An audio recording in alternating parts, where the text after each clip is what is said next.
It's wonderful to see such a nice crowd out here. It's not often this day and age that we see public debate forums go on.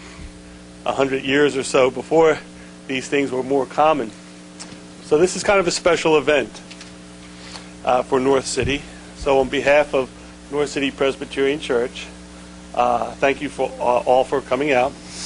I'm one of the elders here, Jonathan King. And I'd like to also thank Derek Sansone. Yep. And also the other participant in the debate, Paul Manata, and as well as our moderator, Gene Cook. Now, I'll let each of them give a little bit of more background about themselves. Paul is with this church, and there's an interesting parallelism going on here. We have an ex-atheist, in the case of Paul, who's converted to Christianity, that will be debating their truth claims, their worldviews, his worldview, against an ex-Christian who transformed his views to one of atheism. So we have kind of a parallelism, which would make for an interesting debate match. As well, I learned in meeting Derek earlier today that it was yesterday that he shaved his head. So we have kind of a head symmetry going on too, which just for visual effects. I hope mine is tanner. Is nice. Yeah. Now, Gene is a pastor, a local pastor at Covenant Baptist Church. When he comes up, he'll give more details concerning the format of the debate, and as concerned things like intermission and things of that nature. Let me just tell everyone on the rudimentary level here, the bathrooms are straight up the small stairs here outside of this room. Go straight up the small stairs, and then there's a men's and women's bathroom in the adjacent building there, should you need to go. But otherwise, we will be having an intermission break as well, and if you are able to stay till, that would be probably best. Without further ado, let me just turn things over now to Pastor Gene Cook, and we will get this debate forum underway. I do want to just mention in closing my opening comments here that we have approximately an hour and a half of debate time being scheduled between Derek and Paul in their exchanges. The handouts that you have in your flyers that you got when you came in show the time frames allotted to each debate member per their turn, as well as a small white card. That white card is for the purposes of writing down any particular questions that you would like asked during the Q&A time. The format will not be one where you stand up or raise your hand and have your questions asked out loud. To keep things running at a steady clip, and for just have it be the most well managed, we're going to just ask you to write any questions down, and then we'll collect them, and they'll be addressed at the appropriate time. So without further ado, let me pass this on to Pastor Gene to inform you of the moderation. All right. As Jonathan said, I'm glad you could all be present with us tonight. I'm just going to run over the format with you so everybody knows what to expect. The debate consists of 4 segments, and if you received one of these bulletins when you came in, the segments are listed there, they're broken down.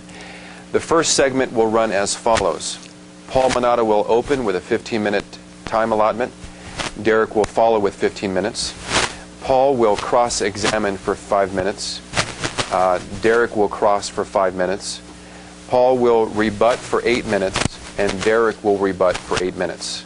That'll conclude the first segment. The second segment, Derek will open for 10 minutes. Paul will open for 10 minutes. Derek will cross for 3, then Paul will cross for 3.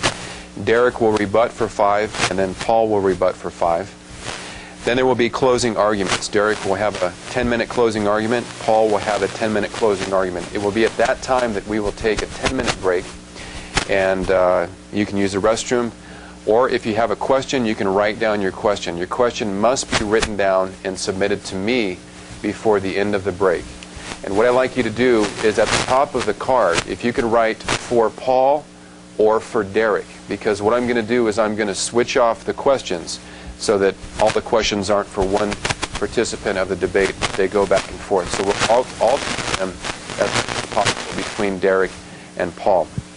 Now, there are a few things that I want to ask you to do. First of all, if you brought a cell phone, I'd like you to turn it off right now. Also, as far as applauding between segments, we would like you to refrain from your applause until the debate is over.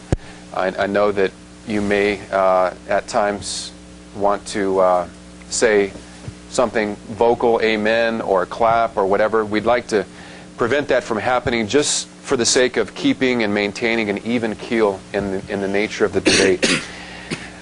The other thing is that when we do the cross-examinations, I'm assuming here that that Paul crosses Derek, that you'll be asking the questions, right?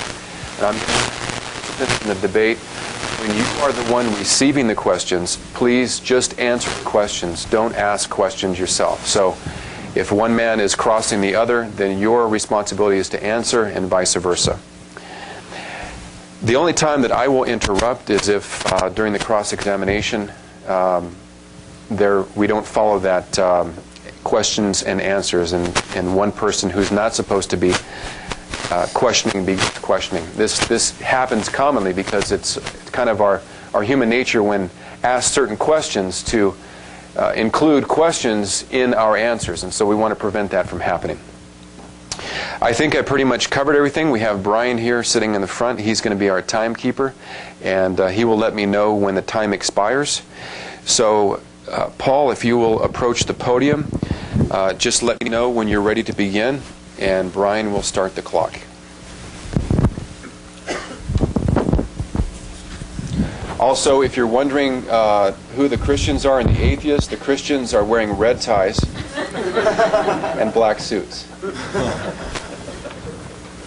Before I begin tonight, allow me to thank the elders of North City Presbyterian Church for allowing this debate to be held here tonight. Secondly, I'd like to thank Mr. Sansone for coming here all the way from Texas in order to engage in this very important topic. And I'd also like to thank all of you who have given up a Friday night to come here and listen to a debate over the existence of the Christian God.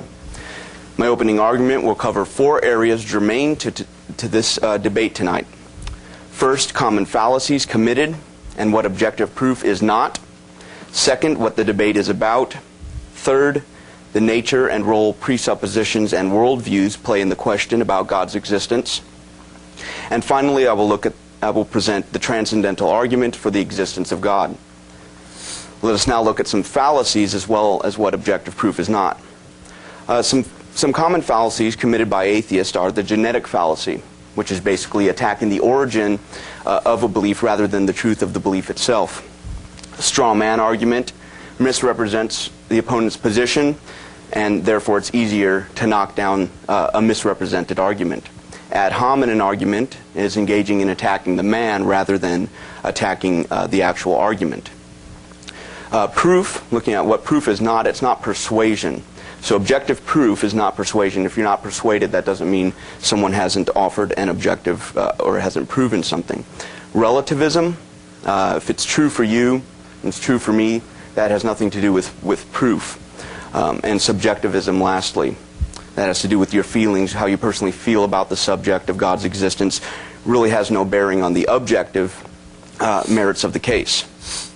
Now, you should note that the resolution of tonight's debate is, does the Christian God exist? Therefore, I will only be arguing for the existence of the Christian God as portrayed in the Bible. I will not be arguing for a deistic version of theism or for some vague and general idea of God. Not only do the last 2 options face insurmountable epistemological problems, that is, how we could know anything about this deity, but as a committed Christian, I am commanded to first set apart Christ Jesus as Lord, and to argue for anything less would be to deny my Christian worldview and thus cut the legs out from under my own position. Put differently, if I want to prove that Jesus is Lord over all, I cannot start by assuming that he is not Lord, lest I be inconsistent. Some of you may think that this puts too hard of a burden on me. But note that this also forces Mr. Sansone to argue against Christian theology and to represent it correctly. For Mr. Sansone to offer critiques against some conception of God other than the biblical conception as laid out in the Bible and summarized in the Reformed creeds and confessions, or to argue against Christian theology by misrepresenting it, will constitute a failure to meet his burden in this debate. Most commonly, people will attack certain elements within Christian theology that they perceive to be problematic. The problem here is that Christianity is a unit or a system of thought. All the doctrines in the Bible are connected to the others in a coherent and systematic way. To see the fact that Scripture is tied together as a unit, we only need to give an example. What if I were to ask, why did Jesus come here to earth? One could answer, to save his people from their sins. Well, what is sin, though? Sin is not being or doing what God requires or doing what his law forbids. Well, who is God? What is his law? What is his law? It would not be too long until we had exhausted the entire biblical worldview then. So to argue for the Christian God as portrayed in the Bible is to also argue for Christian theism as a unit or a philosophical system of thought. I will be defending and arguing for the Christian worldview then. And this brings us naturally to the question of worldviews, my third point. Everybody has what can be called a worldview. A worldview is a network of related presuppositions in terms of which every aspect of man's knowledge and awareness is interpreted. A worldview is not completely derived from human experience, nor can it be verified or refuted by the procedures of natural science. Not everybody reflects explicitly upon the content of his worldview or is consistent in maintaining it, but everyone has one nonetheless. A person's worldview clues him into the nature, structure, and origin of reality. It tells him what the limits of possibility are. It involves a view of the nature, sources, and limits of human knowledge, and it includes fundamental convictions about right and wrong. One's worldview says something about who man is, his place in the universe, and the meaning of life. Worldviews determine our acceptance and understanding of events in human experience, and thus they play the crucial role in our interpreting of evidence or in disputes over conflicting fundamental beliefs. Since I said that a worldview is a network of presuppositions, I should define what a presupposition is. A presupposition is an elementary assumption in one's reasoning or in the process by which opinions are formed. It's a personal commitment that is held at the most basic level of one's network of beliefs. Presuppositions form a wide-ranged foundational perspective or starting point, in terms of which everything else is interpreted and evaluated. As such, they have the status of ultimate authority and are treated as one's least negotiable beliefs and are usually immune to revision. Now, all men have a worldview, a basic perspective in terms of which everything else is interpreted. And it is in terms of this worldview that facts are to be understood and evaluated. Since all men have a worldview, no one can be neutral then. My opponent, the Bible teaches that we are to honor Christ in our reasoning. My opponent denies that he is to do so.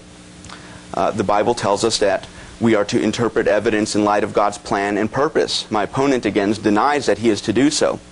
The Bible tells us that God's word is authoritative and is not to be put to the test. Again, my opponent denies that this is to be his attitude toward the Bible.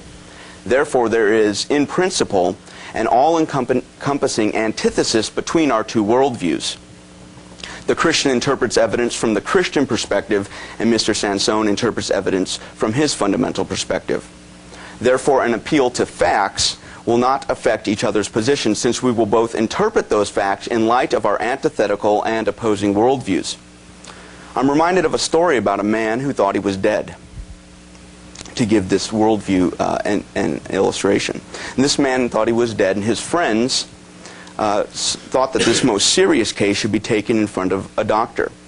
The doctor examined the man and showed him the test which showed that the man was alive.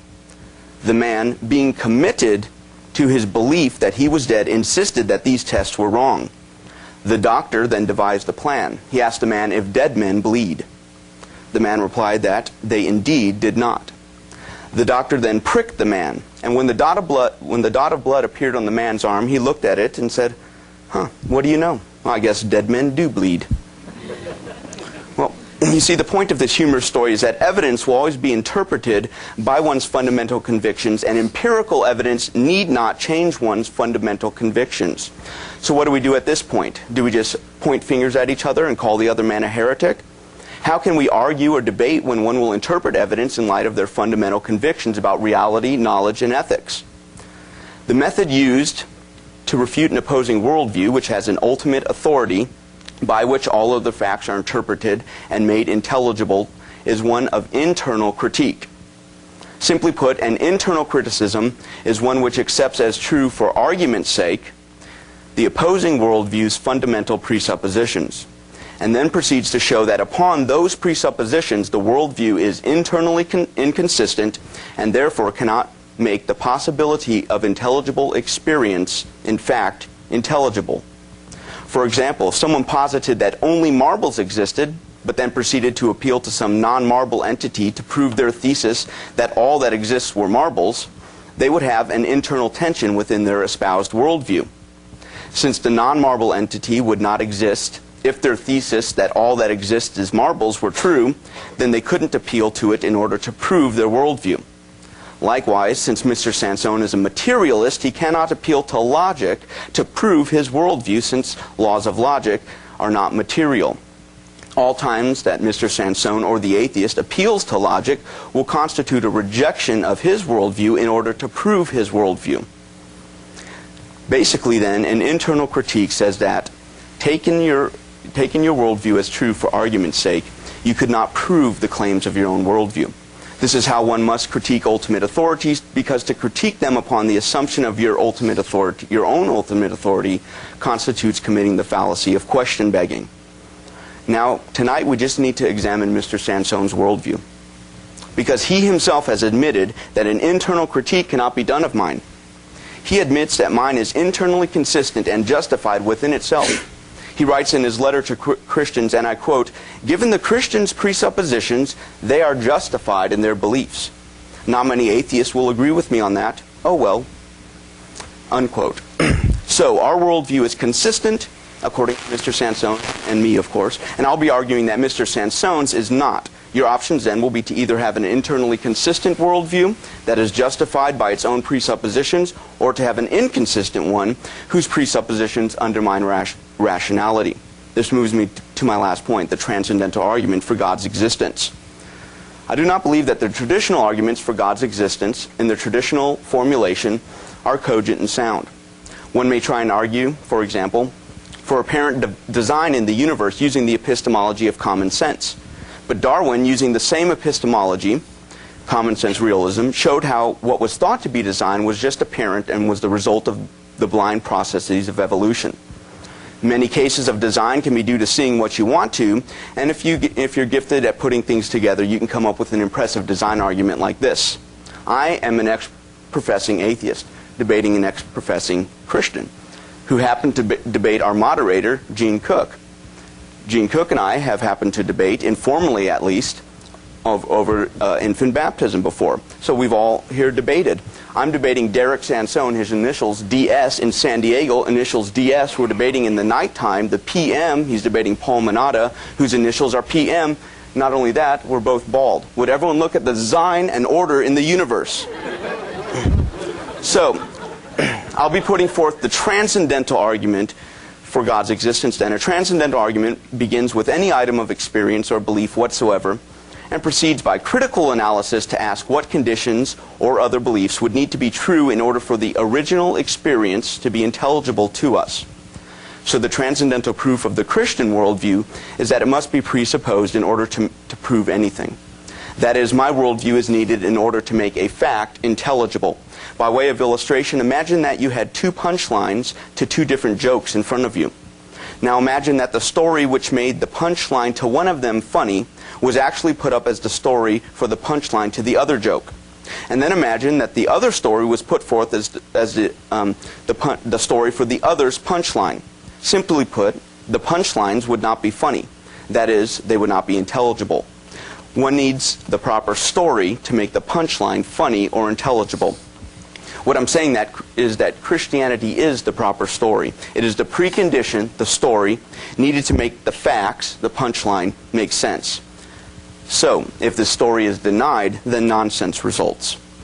The non-Christian story renders intelligible experience nonsense. The atheist worldview cannot account for such things as logic, inductive reasoning, and objective morality. A specific illustration of this argument will be pointed out tonight. Mr. Sansone, according to his letter to Christians, is a materialist and a determinist. His theory of knowledge is empiricism. That is, all knowledge is obtained by sense perception. At least this has been his position in his last two debates and in his pre-debate conversations with me.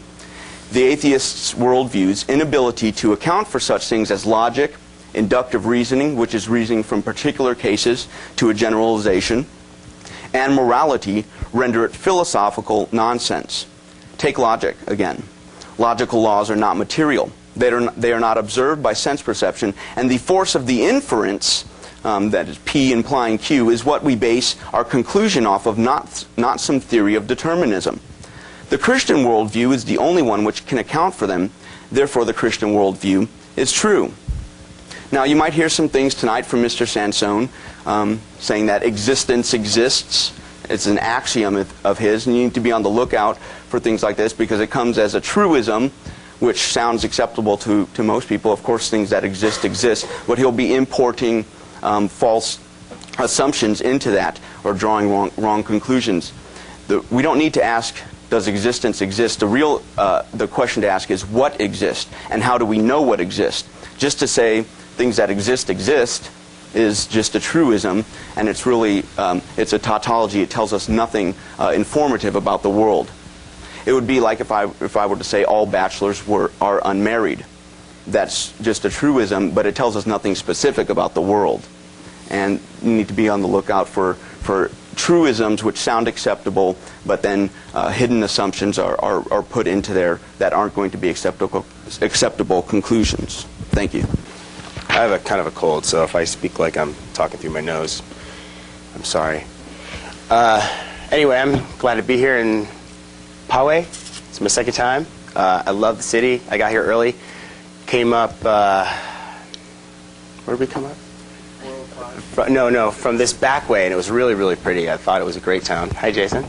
I actually was killing some time. We took a ride up of Angelique.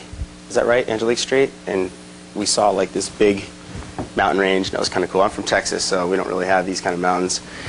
So I get all giddy, I guess. Anyway, I am a former believer, and I'm a former Calvinist, actually. And I'm not afraid to walk back into that worldview. I understand the worldview. I was in it. I understand it. I get it.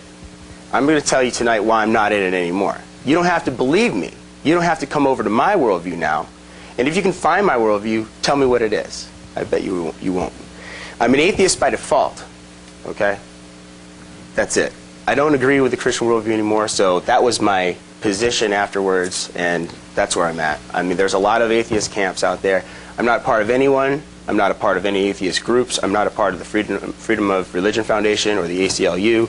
I know a lot of different atheists that are. I rub elbows with a lot of them, but I do not agree with every single thing that they stand for.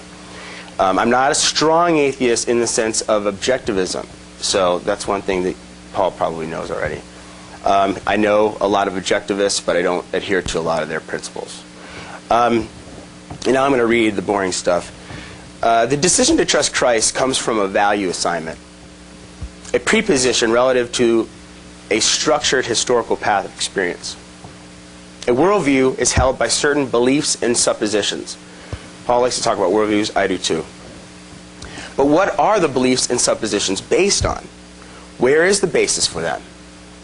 If I suppose it's going to rain tomorrow, I hope that I'm basing it on some data, and I'm not just dreaming it. So to hold a worldview is to say that you have reason for maintaining it. Those reasons are what I intend on probing tonight. And that's not to say that you should leave on my account, as I said today.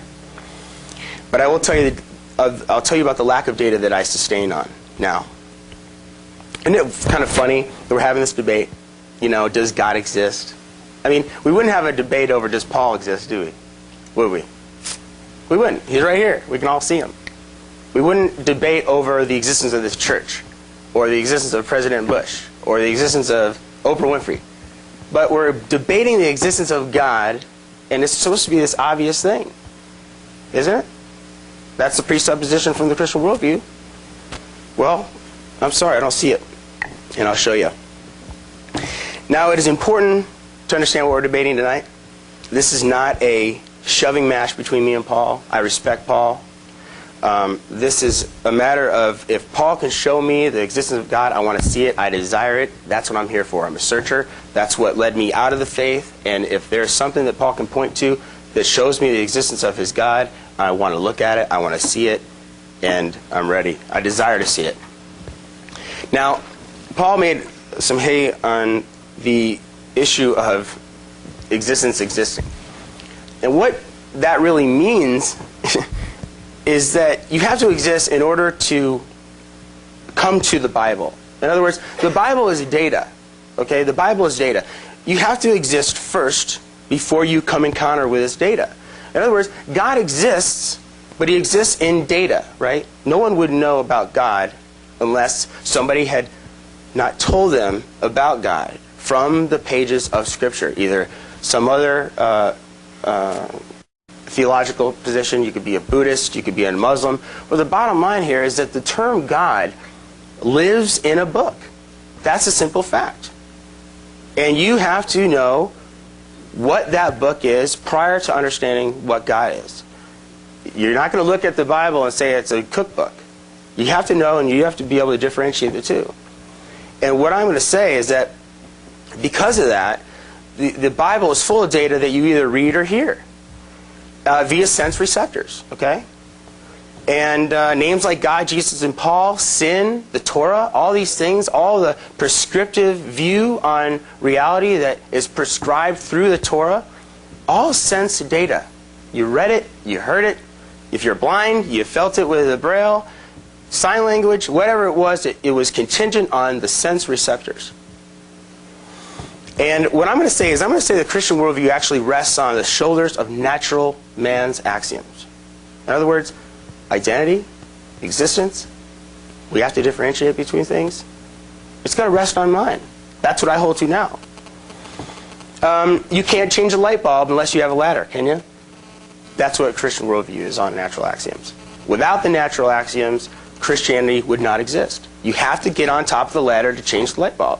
And that's my axiom. That's my worldview. I'm the ladder. The genetic roots of epistemology, science, psychology, and sociology must by necessity rely on the material atomic layers. Without mine, he can't have his. And I'll show this tonight. There are tons of worldviews. I can make one up right now. I can make up a really goofy worldview with my family. I could move out to like some mountain out here, raise my family, tell my daughters, inject them with my worldview. Now, they're justified in believing that worldview because they only know the worldview through me. They're dependent on me. I'm sure some of you guys are parents. And when you raise your children, you injected them socially with the Christian worldview or whatever worldview you had at that time. And I could make up all kinds of issues pertaining to reality. I could create a web, or not a web. I could create a grid. Okay, I could fabricate this grid. When they look at reality, they see reality through this grid, and that grid is justifiable for them. It interprets reality. It's like a light bulb. If you have a light bulb, you have different lenses that go across it, or gels. Worldviews are just gels. That's all they are. They're gels. They change reality. Okay, and there's a contrast in gels. And whose worldview is right or wrong? I'm just telling you why I don't hold to this worldview anymore. Let's get into prophecy. That's one of the things. I'm going to go into some of the things why I left. Okay, and we'll get into this later, I'm sure. But I know Gene holds to a lot of prophecies from our last debate, and they really mean nothing. They really don't. When their fulfillment is also written within the same continuity of the predictions. This is a self-verification and wishful thinking to me. As a believer, I held that the Bible was unique and that only God could make prophecies that were 100% accurate. I mean, how could that be done if there was no God, right?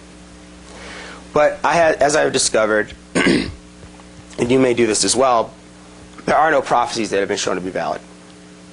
No book can both make a prophecy and declare that prophecy true at the same time. Prophecies are interpreted after the fact and then retrofitted to make them appear valid. Prophecies such as relating to the virgin birth of Christ are then retrofitted and are clearly errored. There is even word that there are double prophecies. How convenient, huh? Also, too, another thing for my leaving was the God of the Bible. He seemed, at the Old Testament, it seemed to be a little bit more of a war-hungry, excuse me, wow. Did you send that up here? It seemed to be more of a war-hungry God. I mean, look at Numbers 31. Gosh, this is really, really sad for me. I must have skimmed over this during my probing in the Bible before I committed myself to Christ. Numbers 31, it was a vengeance on the Midianites. I don't know if you guys are aware of that verse. You've got Zechariah 14:1, Psalms 137:9. You've got Hosea. You've got Isaiah even. Gosh, that's some scary stuff. 5, I think Isaiah 5, and it's like they rejected God and He wipes them out. They rejected this. They rejected that. Well, why do you reject something? Why do you reject something? Why do you reject a proposition at any time? Whether it's over the Jets San Diego game. I know you guys don't want to think about that. But no matter what it is, sports, anything, you either accept something on its merit or you reject it. And that's a relative issue. Okay? You conclude on a relative basis. You may think that you have choices, but you are really just arriving at the items by way of desire via induction. Rather a deliberation moment only possible by way of a historical path of personal, particular sense experience. And when you deliberate while somebody is giving you a proposition, such as God exists, Jesus died for your sins, you deliberate over that. You're thinking, you're going, okay, let's think about this. It's just like the kid before he believes in Santa. He has a sufficient amount of data. He uses those tools. They're the only tools he can use. He's the only one that can get into his head and think about what you're telling him. And just like the sufficient amount of data that a child reasons with before he accepts the proposition that Santa exists, heck, look at even Santa Claus. Santa Claus is in the mall. Kids are justified in their belief in Santa Claus. Parents leave partially eaten cookies out for them. Gosh, they better be justified. That's pretty good stuff. But just like accepting the proposition that Christianity exists comes from a rejection or an acceptance. And people fall into those necessary or sufficient prepositions to hearing the gospel. I was a Catholic. I was raised a Catholic. And I already knew about Jesus and God and sin and Satan and demons and blah, blah, blah. And in my 20s, after high school, I called myself kind of like an agnostic, God-fearing agnostic. And I got to the Bible in 2001 after September 11th. And I guess I would say that I already had my foot in the door of a lot of the theology stuff. And so when I actually accepted Christ, I kind of felt like it was kind of easy because I already had the presuppositions that there was a God. Why did I have those presuppositions? I didn't go buy them at the store. My parents were raised that way, and their parents were raised that way. And this is a relative position. I'm not talking about everybody was a Christian before they were saved. I'm just talking about me. And so it was kind of easy, you know. Yeah, of course I bought sin. Yeah, it's so easy to paint a picture of sin. Oh, don't you think murder is wrong? Don't you see pain? Don't you see rape is wrong? Of course, I personally reject that stuff. But what do you mean by it's wrong? What do you mean by it's wrong? Who says it's wrong? Because someone doesn't like it? Is that because of their opinion? Are they objective or is it subjective? Is it relative to them? Or is there a standard that is being... where's the standard for that? I'd love to see it. Rejection of this worldview comes from a matter of value assignment and tastes. Humans have nerves and taste buds and sense receptors that record whether something is accepted or rejected. Look at like Home Depot, for example. Say you were told that you had to build a house inside Home Depot. You couldn't use any materials outside of the house, outside of Home Depot. You built this house, you used all the different parts that you could find within the confines, within the parameters of that. And at the end, you had this house, but you were being told that you did it wrong. That is what God is like. He sets the parameters for all of our traits and all of our taste assignments and value assignments and our desire formulations, our will formulation. He gives all the possible parameters of character, interest, and we're supposed to know better. What is that? Are we set up for failure? I think we are. If I break God's decrees, I am doing so on the basis that I don't value them. So ask yourself, how do we grow value? Why don't we all have the same value and tastes? Because we're all unique agents with our own relative histories. I want to talk about an example here for a second with sense perception. If we all stood around this church and took a picture, we may see, say there's 1,000 pictures. We have one camera, one church, but all these different perceptions. We have an objective church.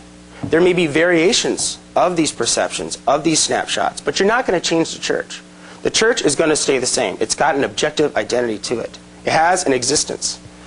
And so don't worry about sense perception. Sense perception is how you come to know anything. How do you come to know your name? How do you know Jesus? How do you know the Bible? How do you reject the Bible? It's based on your value assignment, your rejection of that hypothesis, your rejection of that proposition, your rejection of the conclusions that people make when they assert it. And don't worry about that. Thank you. Okay, at this time we'll proceed with a cross-examination. Paul will be given 5 minutes to cross-examine Derek, and as soon as that 5 minutes is up, then Derek will cross-examine Paul. Derek, you said sense perception is how you come to know anything, correct? Yes. How do you know that statement? Through sense perception. Where did you, I haven't seen it. Where did you see that statement? You don't have to see it. Which sense perception did you use to come to know that statement? Did you hear it? Are you asking me about whether there are senses that we use when we acquire data? You said you come to know anything through sense perception, so I want to know how you've had a particular sense perception of a universal claim like that. Well, I say that we all acquire data laboriously through sense experience based on what I know and how I came to know it. And so this is a relative issue. Everything that I know, I acquired through reading or either hearing. So those fall under what I call sense perception, sense experience, sensory stimulus. And so I formulate my concepts and my position through the words that I acquire through that process, through the mechanisms of my senses. So any kind of concept that I formulate would come contingently on the language that I speak, the symbols that I use to describe objects, and so forth. So I could form any number of sentences using words that I acquired through sense experience. Do all people only know things by sense perception? Or is there other valid ways to reaching knowledge? Are you only saying that only you only know things through sense perception, or as it go for everyone? I'm open to somebody showing me something they learned that escapes sense What's your experience. opinion right now? What is your view on the matter right now? For me personally, I haven't learned anything that escapes sense So experience. it's just your opinion for right now. Sure. Yeah. Okay. Are you a materialist? According to What your is letter the to working Christians. definition of materialist? According to your letter to Christians, you wrote, "I'm a materialist." So you use the word, you should know what it means, since you use Well, it. I mean, sometimes it's a loaded term. So yeah, I would consider myself a materialist. What is matter? What is matter? You mean the particles, like the micro What level? does matter when you say you're a materialist? You're someone who holds. I would say that things that are contingent on on some sort of physical derivative of matter and energy. Are the laws of logic material? The thought of the laws of logic are material. Are the laws of logic themselves what the thought refers to material? I'm sorry, can you repeat that? Is what your thought refers to material? The referent of your concept or your thought? The laws of logic are all based on identity and the A equals A. So that is based on a material existent A and T. And laws of logic are all based on a singularity, me. And so that is a material derivative. You could not have laws. The laws of logic are, and the corollaries and their corollaries are all contingent on the material identity. So they are material? Laws of logic are material then? The thought in the brain, the neurons that house the thought, the ability to use that thought are existent and contingent on physical matter in the brain. Again, I'm asking about the referent. I don't feel that I received an answer to the referent. You started talking about identity. I want to know if the laws of logic, not your thoughts of the laws of logic, the laws of logic themselves, are they material? The laws of logic, sure. Can you show me the laws of logic and I'll point to them? No, I can't. Are they material? That's the question I'm asking you. You can ask me that question on your cross. Yes, they are material. Okay. You said matter is something contingent. Are the laws of logic necessary? The law, I don't really, I think we might have a different view on the laws of logic. Laws of logic, like I said, are based on a singularity, A equals A. So is that necessary? For what? Is that a necessary law? It's true in all places at all times. It has to hold. All identities have an existence, yes. So it is necessary? I wouldn't say necessary. So it's not necessary. So the law of identity. What do you mean necessary? I told you. It has to exist. I don't think anything has to exist. Okay, so the laws of logic don't have to exist then. The laws of logic only apply to a singularity. Me, you, this pen, all identities. Okay. Is identity material? Some are. Some are and some aren't? Well, some identity.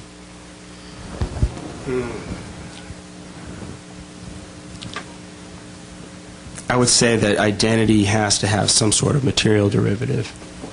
Is God a being? Yes. Really? Yes. What is the essence of God? He's spirit. He's spirit. And what is a spirit made of? Spirit. Can you see a spirit? No. How do you know one exists? Because an all-knowing being told me so. An all-knowing being told you so. So God, who is a spirit, an all-knowing being, told you that he was a spirit? Yes. How did you learn this? Through his general revelation in the Bible, or his specific revelation in the Bible. But all men know it by general revelation as well. Okay, well that's your assertion, but so you learn about God being a spirit through data, right? Through the Scripture. Is that right? If you're equating data to Scripture and you're using them interchangeably, then yes. If you're using them interchangeably as meaning the same thing, then I'll grant that. Okay, cool. What is knowledge? Justified true belief. How can there be a justified true belief? Wouldn't that be a self-defeating phrase? Why would you have knowledge if it was a belief? Belief is a subcategory of knowledge. But wouldn't knowledge defeat the whole point of having the belief? No. Okay.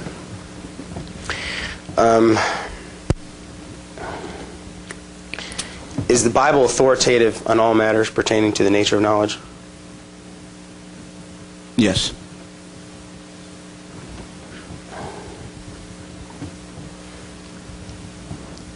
What is the Bible's definition of knowledge? I believe justified true belief can be inferred from it. Okay, inferred from it. Cool. Okay, let's see here. Let me qualify that, and I mean propositional knowledge in that sense. Not knowledge of a skill, knowledge of persons. I'm assuming you're talking about propositional knowledge. Yes. Thanks. Okay. Which part of your ideology involves faith? I don't understand which part. It all does. Okay, so it becomes faith. Okay. All right, fine. Is faith knowing? No. Okay. What part of the Bible do you have faith in? All of it, or just is there like certain events?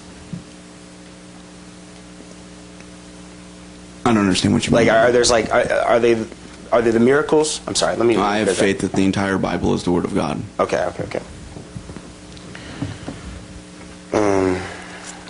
How do you measure rich or worth? Rich? Yeah. Or worth? You mean money? Right, like somebody's being rich or worth, period. Worth in general. You mean by their money? Yeah. Or how do I measure who has more money? Yeah, like how would you measure the term rich? If you were to say if someone was rich, would that be a relative statement? It depends on how you're using the word rich. If we're talking about money, then I wouldn't say that'd be relative. If someone had $1 million, he'd be more rich than the person who had $1. Okay, so it is subjective then. Would you agree with subjective? No. Or relative? The more money you have, the more rich you are. Talking in that sense. Okay. So it's not objective. It's a matter of subjective. 1 minute. Okay. I'm not understanding what you mean by that. Forget it. Not that big of a deal. Do you obey every commandment attributed to Jesus? No. Why not? I'm a sinner. Cool. You'll save some money then.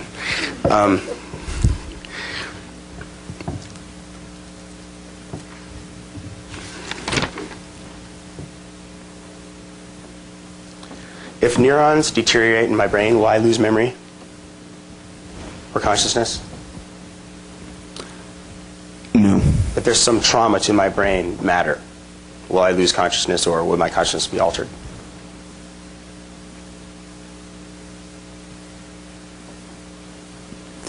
In this life, while they're connected, you might have some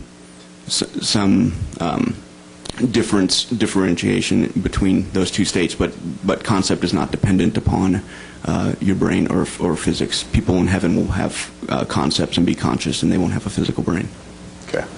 At this time, Paul Manata will come with a 8-minute rebuttal, and then Derek will follow with his 8-minute rebuttal. Well, some things that my opponent said that should be rebutted. He said that he doesn't see the Christian God, but yet he claims that he used to be a Christian, yet the concept of God is that he's a non-physical entity. So I don't understand why he doesn't understand the concept that God's not physical. He says that he would like someone to show him the existence of God, yet he said the only things that he can know are by sense perception. So since you can't see God, he's just automatically, by definition, saying you can never show me a God because the only things I know are by sense perception, and since you can't show God by sense perception, then I won't believe in God. Well, you can't show the laws of logic by sense perception. There's a podium here, there's chairs, and you particular people sitting out there. I've never seen the law of modus ponens sitting next to someone, the law, a logical syllogism, or the rules of inference don't sit on the ground next to rocks. So I guess Derek can't believe in the laws of logic. If he's going to be consistent, he needs to say, well, I don't see the laws of logic, or I would really love to believe in the laws of logic if someone would just show me the existence of them. See, he's not consistent from his worldview. He has this internal tension. Remember I talked about in my opening argument that someone's worldview is how they determine facts and evidence, and evidence and everything is interpreted from their worldview. So you have a worldview on the one hand that says you can only know things by sense perception, and then you're going to go and talk about things that cannot be sensed, such as the laws of logic. So then, according to his worldview, he has this internal tension. He's got to give up one of them. He can't hold both of them, otherwise he's inconsistent. He said, identity and existence are natural axioms, naturalistic axioms. I mean, I believe in existence and the law of identity. I don't know, he didn't show how they're naturalistic axioms. Furthermore, identity is a logical law. A is always A. I don't see how it's a naturalistic axiom. It's not something that's material. If it's something that's material, I have identity. Where is it? Where is my physical identity? Since Derek says I have identity, then where is it? Could you cut open my head and pull out identity? Or is it running through my body like blood? So I don't see where this identity is. He talks about things, makes recourse to things in his speech, such as atomic layers. I'd like to know where he saw an atomic layer. I've never seen atomic layers. He says people are justified by believing because they're only going by what they know. Their parents told them Santa Claus exists, and they leave milk and cookies out, and so they're justified in believing in Santa Claus.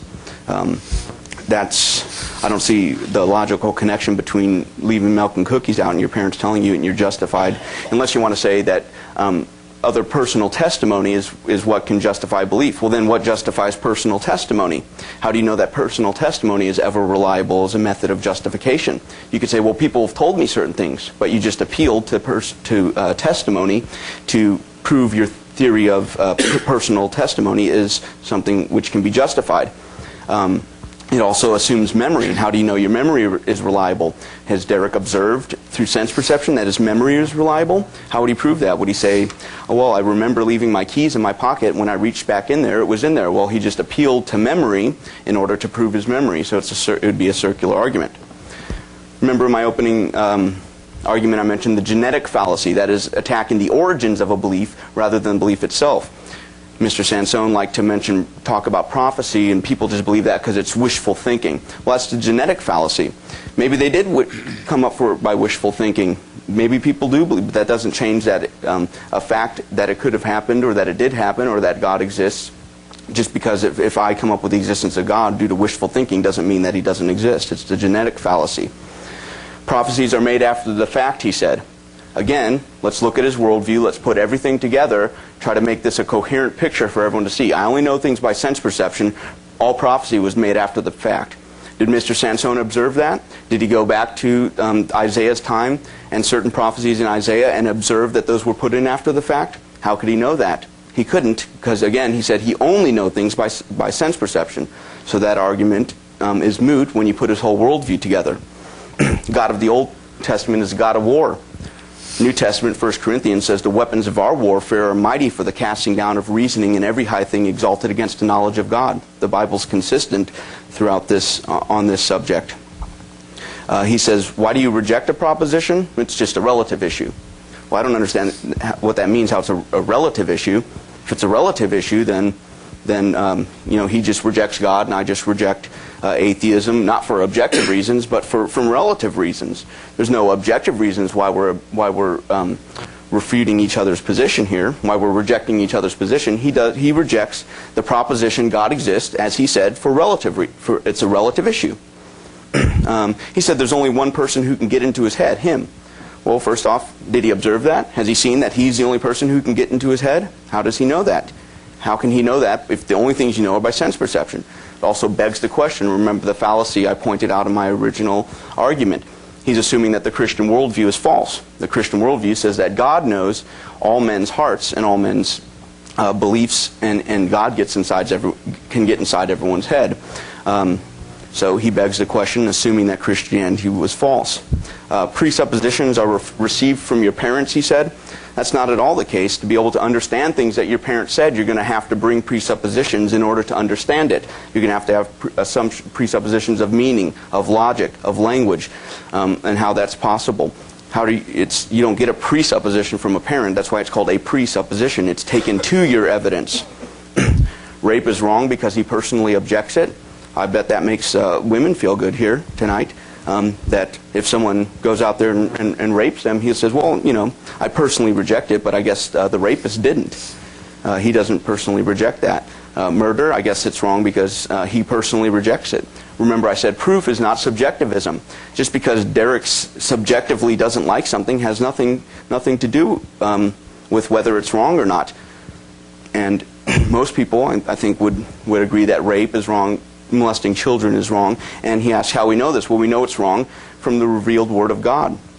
God has laid down His laws and laid out His character, and we are to live according to His character, and those laws are universal and binding on all men. So within our worldview, I can say rape is wrong. Within his worldview, it's just a person personally rejects it. Well, guess what? I don't like fish. I personally reject it.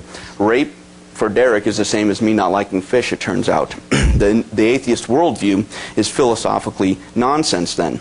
Nerve receptors determine what is accepted and rejected. I'd like to know how he knows that. Did he observe that? He knows everything by observation. So he'd have to know that nerve receptors determine what is accepted and rejected by observation. How does he know that in his brain? Has he observed his nerve receptors determining what is accepted and rejected? He gives us some autobiography saying he doesn't value God's laws. Well, it doesn't matter about his subjective opinions and if he values God's laws or not. That has nothing to do with the objective fact of God's existence. I could say, well, I don't value Derek. I don't value atheism. Would you expect me to come here tonight and argue for the existence of God by saying, well, I don't value atheism. Atheism is just silly, and I personally don't like it. So therefore, atheism can't be real, and God exists. When I talk about my rejection of something by sense experience, it's because of my inductive path, my personal induction. What is induction? Particular, general, right? My personal historical path of experience depends on the day I was born. It was contingent on the day that I stepped on this planet. I formed values, I formed tastes through that process. And it's like a sphere. You start this big, you grow, you expand, you keep expanding because new data comes in. And I, of course, would agree with Paul that memory is not reliable. I always forget stuff that I know and I remember later on. But new data always changes the way we think about reality. And the epistemological paradigms that we have are relative to our inductive particular experience. We all have individual histories. Why do we all wear different clothes? Why do we all have different tastes? Why do we eat different foods? It's relative to your personal historical path of social conditioning via the senses. Everything that you came to acquire data-wise is via the senses. Prove to me something that happened without the use of your eyes, the use of your ears, or your hands. When you talk about logic, logic is based on me. Me. I'm the singularity. I start it. I'm my own logical process. The laws of logic? Well, how did he know about the laws of logic? I read them. Actually, when someone told me about the laws of logic, my ears picked them up, and then I actually studied books on logic. Now, I'm not a logician like Paul, but I don't have to be a lawyer to know that if I run the red light, I broke a law. I know a little bit about it, and if you really boil it down, logic is based on a variable, 1. Math is based on the logical principle of 1. What is logic? Why is it such a big deal? It's this human convention that is based on the axiom of existence, of identity. We all have individual identities. And the corollaries of the laws of logic, the second and third law, they're all based on that. But big deal. What is that really saying? I can't be anything but Derek. And logical inference comes from our own internal historical path, like I said, of experience. When we infer, we conclude based on our particulars. And we share those conclusions. No one's that secure with their conclusions. On a first date, you don't go into the date going, this is what I love to do, and you pour everything out on the table. No, you wait, because there are intrinsics down the road that you want. And so holding back may be a compromise. It may be instrumental in achieving something greater. And those inferences are based relatively. And the problem with language, there's no problem with language. Language is what we learn. Who cares about a presupposition? Language is injected to us through the senses. How'd you learn your name? Okay, how'd you learn anything? Anything. It came through you being dependent on your parents or your foster parents or whoever raised you. This built your concepts of language. This was your way to label things and know what things were, including you, including God, including laws of logic. Laws of logic, where are they? Write them down. There they are. They're material. They're written on a piece of paper. They're contingent on the material paper. They're contingent on me writing them. No problem for me. Basically, what we have here is he's got a worldview, I've got a worldview. We interpret reality differently. Great. Yes. So what? I'm telling you why I reject it. I'm not telling you got to believe what I say. I'm telling you that I think I have some commonalities with some of you guys, maybe not all of them. But I left on my rejection of certain things, my taste values, which are relative. And for anyone in a church to tell you guys that you are absolutely wrong for the taste that you have, ask them, show me the fault. Where was I wrong? Where did I go wrong?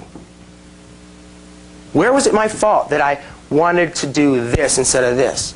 Is it just a contrast in our behavior? What is morality really? Just behavior. What's behavior? What you observe me doing physically?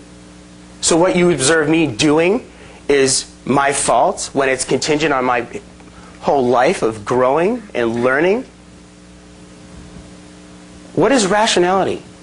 He attacks atheists for being irrational. What is the template for rational behavior? What is the template for reason? Or is it the tools that we're reasoning with when we get to the conclusions that you don't like? We come to a conclusion that's in contrast to your worldview. Oh, it must be irrational? Why? Narrow it down. Narrow down why I'm irrational or unreasonable. How, when I deliberate, when I use my tools in my head that are relative to me, how am I irrational? Just because I have a contrast in my behavior, in my taste assignments? It's crazy. When I reject God, I reject the proposition. I say, show it to me. I was in that worldview. I was the guy on Wednesday night Bible study that would raise his hand and go, what? That was me. You guys probably don't like that, but that was me. I wanted to know the data. I wanted to know it. I kept going, I kept going, I kept going. I wanted to know the truth of this stuff. I'll walk back into this worldview with you guys. If you want to talk theology, let's do it. I'll stay all weekend. Talk to me. Show me the handprints of God. I'm willing. Romans 1 begs the question, who's God? How vague is that? We don't even know who God is. He tells us that we know God. Well, you got to show us God in order for us to know who God is. Is God in the trees? Is he in nature? So great. So God is in the trees. You got to make the correlation between God producing the trees in order for us to know this. If I say my dad builds a swing set for my brother, I can make the correlation because that falls into the human limitations within our abilities. But if you say God designed something or built this, where? Asserting it doesn't prove it. Asserting it doesn't make it true. The Bible is full of assertions. Vague assertions. God did this, God did that. Great. Prove it. The impossibility of the contrary, atheism can account for this. Why does that prove your hypothesis? Thank you, Derek. That concludes the first segment of our four-part debate. Now, Derek will open with a 10-minute opening argument. Paul will follow with 10 minutes. We have a phenomenon, okay? We have basically an aspect of reality that we're arguing over what the cause of is. I'm going to make an analogy. I love this one. I thought about it the other day. If my car doesn't start, I put my key in, it doesn't go. I start thinking about what the cause of that effect is, right? How many people think sometimes it's the battery? No, it's the alternator. How many get confused on that? I'm sure a lot of you do. But no one knows what it is yet until the mechanic goes through and deducts what is and is not the problem. You may have your mom come out, oh, it's got to be the wiring. There may be a litany of hypotheses on why this phenomenon is taking place. Car not starting. It's real simple. So we take it to the mechanic shop. Big mechanic comes out. He says it's something completely different than we all would have, we wouldn't even have expected, because we don't know that stuff like they do. So we have our phenomenon, the car's not starting, we have this list of hypotheses, we have this list of possible reasons why the car won't start. And what we do in the scientific method is we check off each hypothesis or possible cause of why it won't work. We check them off as we test them. We don't say, one of the hypotheses is that we didn't smile enough when we were getting gas.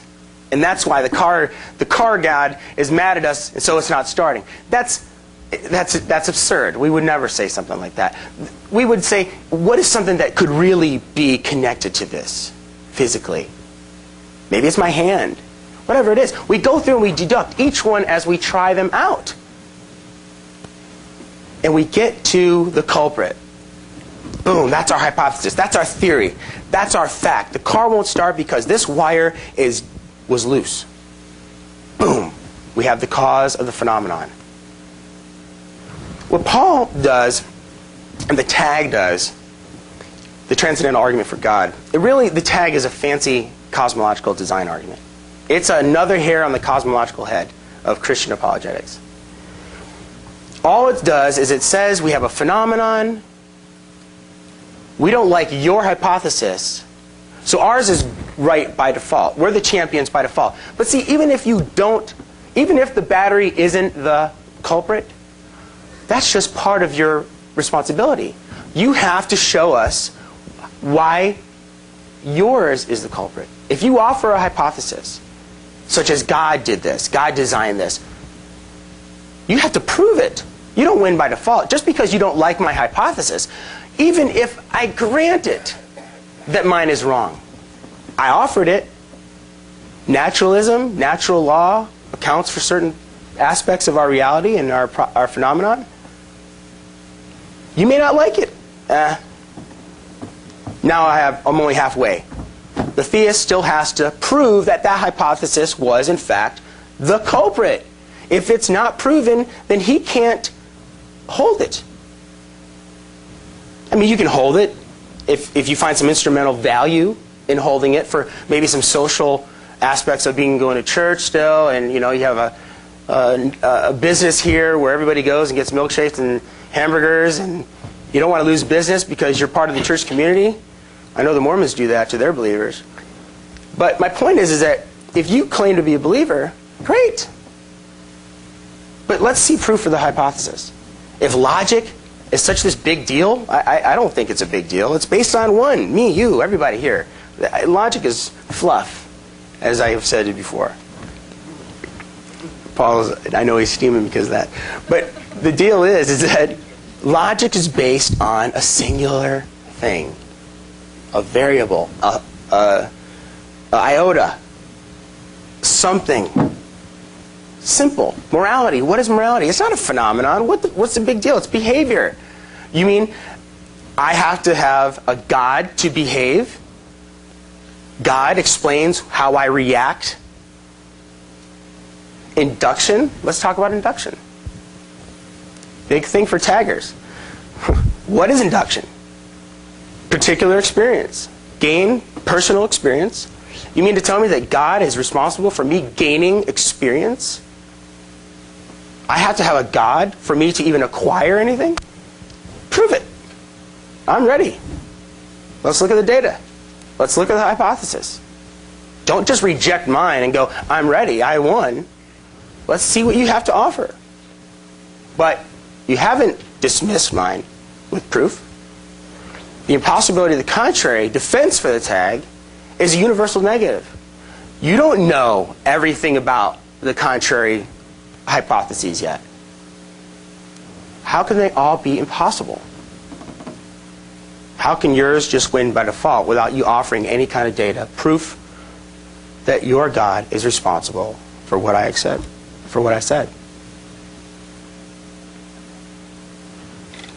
I find it interesting that Paul says that I beg the question. Well, begging the question is assuming a term in your premise and in your conclusion. And I don't know if I said that right. Did I say that right? I think I did. I'm not assuming I'm an atheist. I know I'm an atheist. Just because your worldview says that I don't exist, well, now we're just going to get into a battle over worldviews. Visions on reality. So what? I reject that worldview. I showed why. I didn't really unpack a lot because I thought that our openings were a little short, and I was sidetracked and I took another path. But the bottom line is that I reject that hypothesis because it hasn't shown us anything. Show it to me. I'm ready. I'm willing. I think that if there's an afterlife, why wouldn't somebody want an afterlife? I do. I know atheists that say this life is enough. No way. I want to keep going. Who wouldn't? But how do I know that Christianity is true? How do I know that what we're reading in the Bible is the right path? Because all their paths are wrong? Well, why are they wrong? Because they contrast our presuppositions? How does that prove yours right and those wrong? You're complaining, that's it. And I'm okay with that. I'm a relativist. You don't like it, you don't like it. Rape is wrong to me, but there's a reason why people rape. Murder is wrong to me, but there's a reason why people murder. I could murder tomorrow. I don't know. I hope I wouldn't. Does Paul change his opinion about a sports team after or before they play? Every epistemological position, paradigm, is temporal. Temporal. Does Paul know he's going to be a Christian next week? Next year? 10 years? I never thought I would ever be an atheist. Never. Irresistible grace. Preservation of the saints. The tulip. I was a huge Calvinist. Not as good as Gene Cook. But I was a Calvinist. I wanted to learn. I was seeking God through that Reformed theology.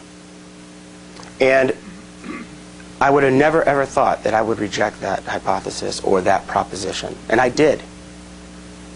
And I did so on the antithetical, prescriptive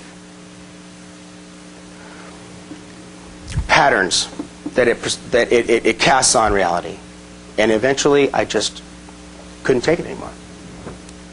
I loved Jesus. I loved Paul. Peter was starting to get cool. He started getting his stuff together. Revelations was a little weird, but I got it. There was a big transition in my life last year, 4 or 5 months. It was very painful. And if anyone wants to call me and talk to me about it, fine, I'll tell you more about my apostasy. But I'm willing to walk back in that worldview if you show me God. Well, basically, what you're getting a lot of tonight is Derek's opinions and why he left the faith, and that he didn't like such and such reasons, and his historical path of external indicators led him to not like Christianity because of relative reasons. Well, we're debating the existence of the Christian God, and all of that has absolutely nothing to do with the topic that we're debating tonight. So we're getting a little bit off track. We need to come back and get back on track. I'm going to offer arguments. He says I haven't been offering any arguments tonight. I've been saying that to reject my worldview, to reject the truth of the Christian worldview, you're going to have to reject logic. Well, Derek says, what's the big deal with logic? Well, the big deal with logic is you can't reason without it. You can't prove your worldview without it, and I can't prove mine without it. So he's asking me, well, show me God exists, prove your worldview, and what's the big deal about logic? Well, you're obviously not going to be able to prove anything if you're going to say, what's the big deal about logic? You see, what happens in atheism is that you're going to end up denying rationality, denying the laws of logic, denying morality, and you're going to end up in philosophical nonsense and epistemological, which is your theory of knowledge, nonsense. To reject the laws of logic means that you couldn't know anything at all. So we're going to continue on. We haven't gotten answers to any of the questions. All we've had is sort of vague and weird statements like logic is based on me in the podium. I admit I don't understand that at all. I don't see the logic here. I can play Mr. Sansone just as well as everyone. Where is logic? Show it to me. I don't see it. I'd love to believe in logic, but I don't see it. If someone would just show it to me, I'd really believe in the laws of logic. So That's not argumentation, and we're not debating the existence of God tonight. So I've been pressing a point that to reject God is to reject reason, to reject rationality. Now, there's some things that go on when you rationally infer one proposition from another. States of mind have a relation to the world that we call intentionality or aboutness. I have a thought about going home tonight, or I hope for, a child hopes for a bike for Christmas. So that's called intentionality. Now, according to Derek's worldview, your beliefs and the concepts in your mind are just neurons firing. Well, how does matter have the relationship of aboutness? Okay, material things can be in all sorts of relationships. They can be in causal relationships. They can be in physical relationships to each other. But how is a piece of matter about another piece of matter? Oh, that rock, that's about that rock over there. Well, I can have thoughts about my son. How does a piece of matter have the property of aboutness? It doesn't. It just has neurons firing. So that's one thing that we have to deny if we're going to deny the Christian worldview. We're going to have to deny intentionality. Thoughts and beliefs can either be true or false. What is truth? How can a piece of matter be true of another piece of matter? My propositions are true of something else. Well, on Derek's scheme, it's just pieces of matter in your brain, gray matter sitting in your brain, and that's true of something. That's true of a proposition outside your brain. Most materialists understand this point. For example, Patricia Churchland, in A Limited Materialist, says, boiled down to its essentials, the nervous system that enables the organism to succeed in feeding, fleeing, fighting, and reproducing. The principal chore of the nervous system is to get the body parts where they should be in order that the organism may survive. Improvements in the sensio-motor control confer an evolutionary advantage. A fancier style of representing is advantageous so long as it is geared toward to the organism's way of life and enhances the organism's chances of survival. Truth, whatever that is, takes the hindmost. Okay, this is a popular materialist. That sounds sort of like what we're hearing Mr. Sansone saying, logic's fluff. Well, truth takes the hindmost. That's what happens when you reject the Christian worldview. Truth takes the hindmost and logic is a bunch of fluff. Well, if logic is fluff, he couldn't argue for the laws of logic being fluff because he's assuming that they're not fluff in order to argue that they are fluff. Another, rationally inferring one proposition from another, logical laws have to exist. We've already been over this tonight. There's been no account for the laws of logic. There's been, again, odd statements that I don't understand, that it's based on me or the podium or a singularity. That doesn't come anywhere near to explaining the laws of logic or even the detailed areas of logic, such as modal logic and things of that nature. Another presupposition of rationally inferring one proposition from another, which is what we're doing tonight. You're giving an argument and you give a series of propositions where the truth of one is asserted on the basis of the evidence of the others. So you rationally infer the conclusion from propositions. Well, who does that inferring? What person does it? What part of the body does it? Is it a part in the brain, or does the whole person infer? What is the person on a materialist worldview? The person can only be the physical body. There's no enduring personality through time. So if we cut off someone's arm in the atheist worldview, they wouldn't be the same person anymore. Why is it that when we look at baby pictures and when we look at ourselves today, we say, well, that's the same person? How do you have personal identity through time on a materialist worldview? You grow, you lose cells, physical things change in your body. If all you were was physical, you couldn't be the same person throughout time because your physical body at one point changed at another point in time, and so it's now a different person. Well, that's absurd. Now, our process of reasoning provides us with a systematically reliable way of understanding the world around us. How on the atheist and an evolutionary worldview can we understand the world around us? Why do we believe that our thoughts produce truths or are aimed or geared at producing truths? Here's what Charles Darwin said. With me, the horrid doubt always arises whether the convictions of a man's mind, which has been developed from the mind of lower animals, are of any value or at all trustworthy. Would anyone trust the convictions of a monkey's mind if there were any convictions in such a mind? So what basis do we have to believe that your thoughts are geared towards truth? On an evolutionary scheme, they're geared towards survival. So I could see a lion, a man-eating lion, and form the belief in my head that it was a cute, cuddly teddy bear or kitten. And the way that you are supposed to pet kittens is you run away from them. And so that would give me a survival vantage. I'd be running away from the man-eating lion. I'd survive, but my beliefs would have absolutely nothing to do with the world. So in an evolutionary worldview, what basis do we have to believe that our beliefs hook up or marry the world? Also, morality. We're going to say that it's just wrong for me to kill someone. It's just wrong for me to rape someone. Well, what happens now to laws of morality? What happens to saying that it's absolutely wrong to molest little children? On the atheist worldview, it isn't. All it is just, as you've heard, your opinion. According to the Christian worldview, though, when we all make this condemnation, that when we watch the news at night, we condemn child molesters, there's an objective reason when you do that. So Derek's been appealing to the Christians here, saying, oh, you guys can feel free, I question my faith, and who's to tell you that you can't question, these things in your faith? Your tastes are wrong. Who's to tell you that? Well, he appealed to the Christians. Let me appeal to the atheists here. How does it feel to have a worldview that says if someone rapes your mother, if someone molests a child, they're not wrong for it? It's just someone's opinion. It really was like he went out and did these horrible crimes tonight, and someone stayed home and ate ice cream. That was his personal choice, and that was the other person's choice.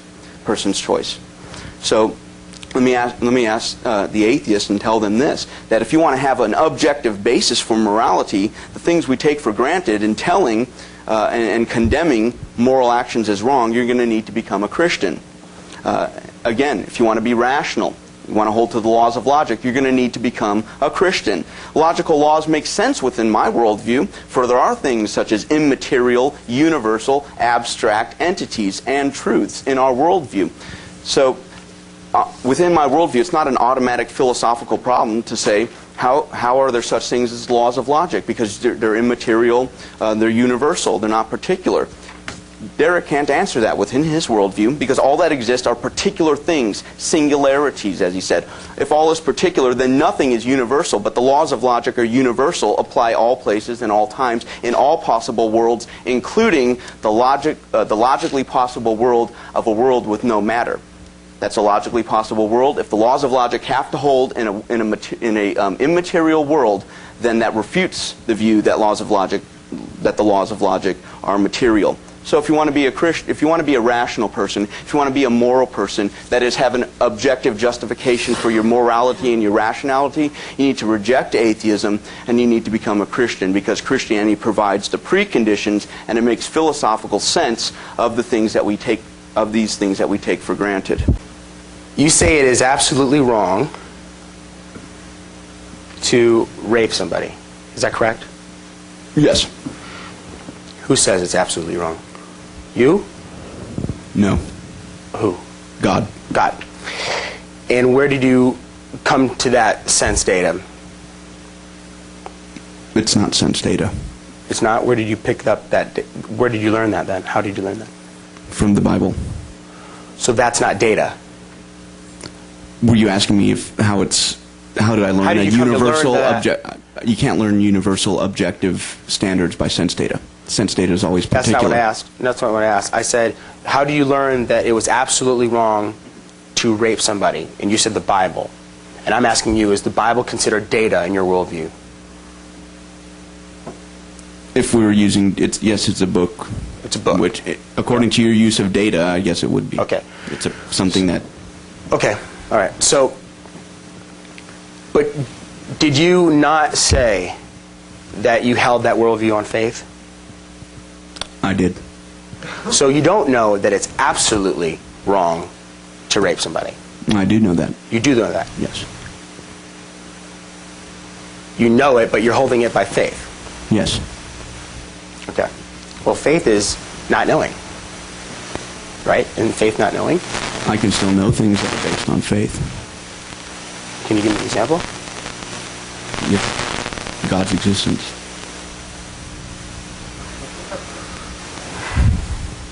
How do you know that?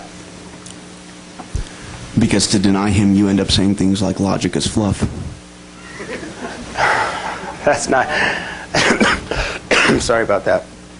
That's not telling me how you know that. I don't understand what you mean, how I know. You, just by I know that God exists. All men know that God exists. Just by... We all have an innate knowledge of God. Okay. What does this knowledge look like? Where did it come from? I'm assuming that I'm all men. All men are born knowing God. Okay. What if I proclaim that I don't? Am I lying? You'd be self-deceived. Self-deceived. How is it possible for someone to be self-deceived? Because they believe one proposition and they tell themselves, and they believe another proposition falsely, which tells them that the original proposition was wrong. For example, mothers might believe that their children are really good children. They never do wrong things. They're just perfect little angel. And they get reports from their school teachers that they think that little Johnny is a thief. And the mother says, oh, no, that can't be. And then things go missing around the house, but the mother says, no, that can't be. And she wants to say on one hand that she doesn't believe that Johnny's an angel, but on the other hand, you see her clutching her purse a little bit tighter when Johnny's next to her, or locking her door of her room. So she believes one thing, and she also holds another belief. Okay. We see it all the time. Self-deception's a common phenomenon. People have cancer. Would self-deceive be a willed decision? Yes. Or would it be accidental? Yes, you actively suppress the truth. What is truth?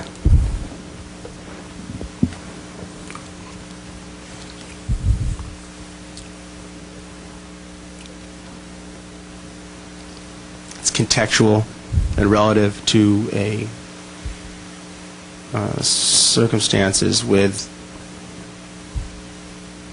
aspects of reality, characteristics of reality, but a truth statement has to correlate with some sort of function, propositional function, with some relative connection to a claim. Truth is a contextual relative to circumstances which has to function to a proposition. I don't really like the word truth. I think it's a loaded term. I think that truth in itself has to be taken in a context when a proposition is being offered. What is knowledge?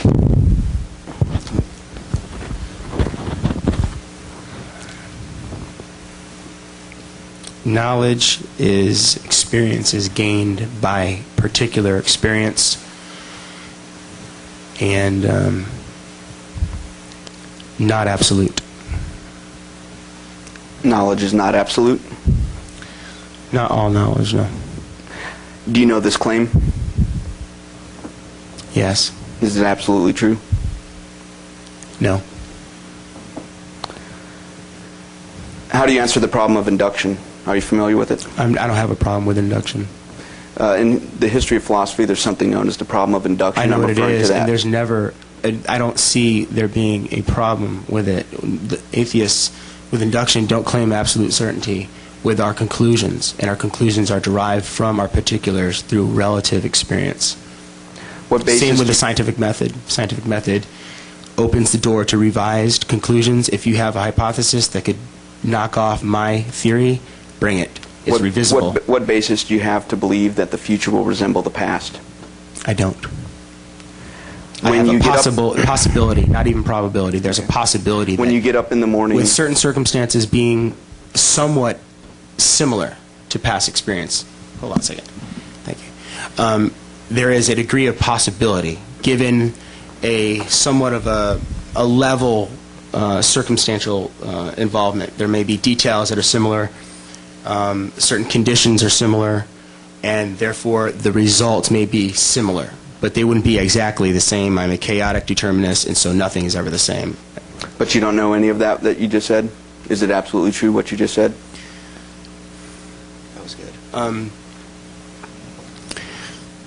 I think that's absolutely true. So- I think that's true. Hold on. That didn't sound right. I think it's true. I think it has merit. Isn't it interesting that Paul has not offered any proof for his hypothesis? For his reason for why things are as such. All he's done was attack mine. That's all he's done. He's attacked sense experience. He's played with words, and he's good at that. Trust me, I've known Paul for a while. He's very, very good at that. And he's playing with how I look at logic. Look, it's real simple. Don't make a mountain out of a molehill with logic. When I said logic is based on me and this podium, what I mean is that it's based on A equals A. Look at the law of logic. A equals A. Everything has an identity. These individual singularities, like I said, I use the word singularity for a reason. These singularities can't double themselves and be that singularity and that singularity at the same time. All those, the law of non-contradiction and law of excluded middle are all based on the first law, and that is based on a singularity. Where did I read that? I read it in a book. It's material. It was written on paper. Laws of logic. I can't see the laws of logic. Well, you are logic. You exist. You have an identity. This has an identity. You're seeing the principles of logic. Who cares about all the other logic? What's the big deal? What is it saying? You saying anything special? No. It's all based on me. All based on a singularity. And I did learn that through sense experience.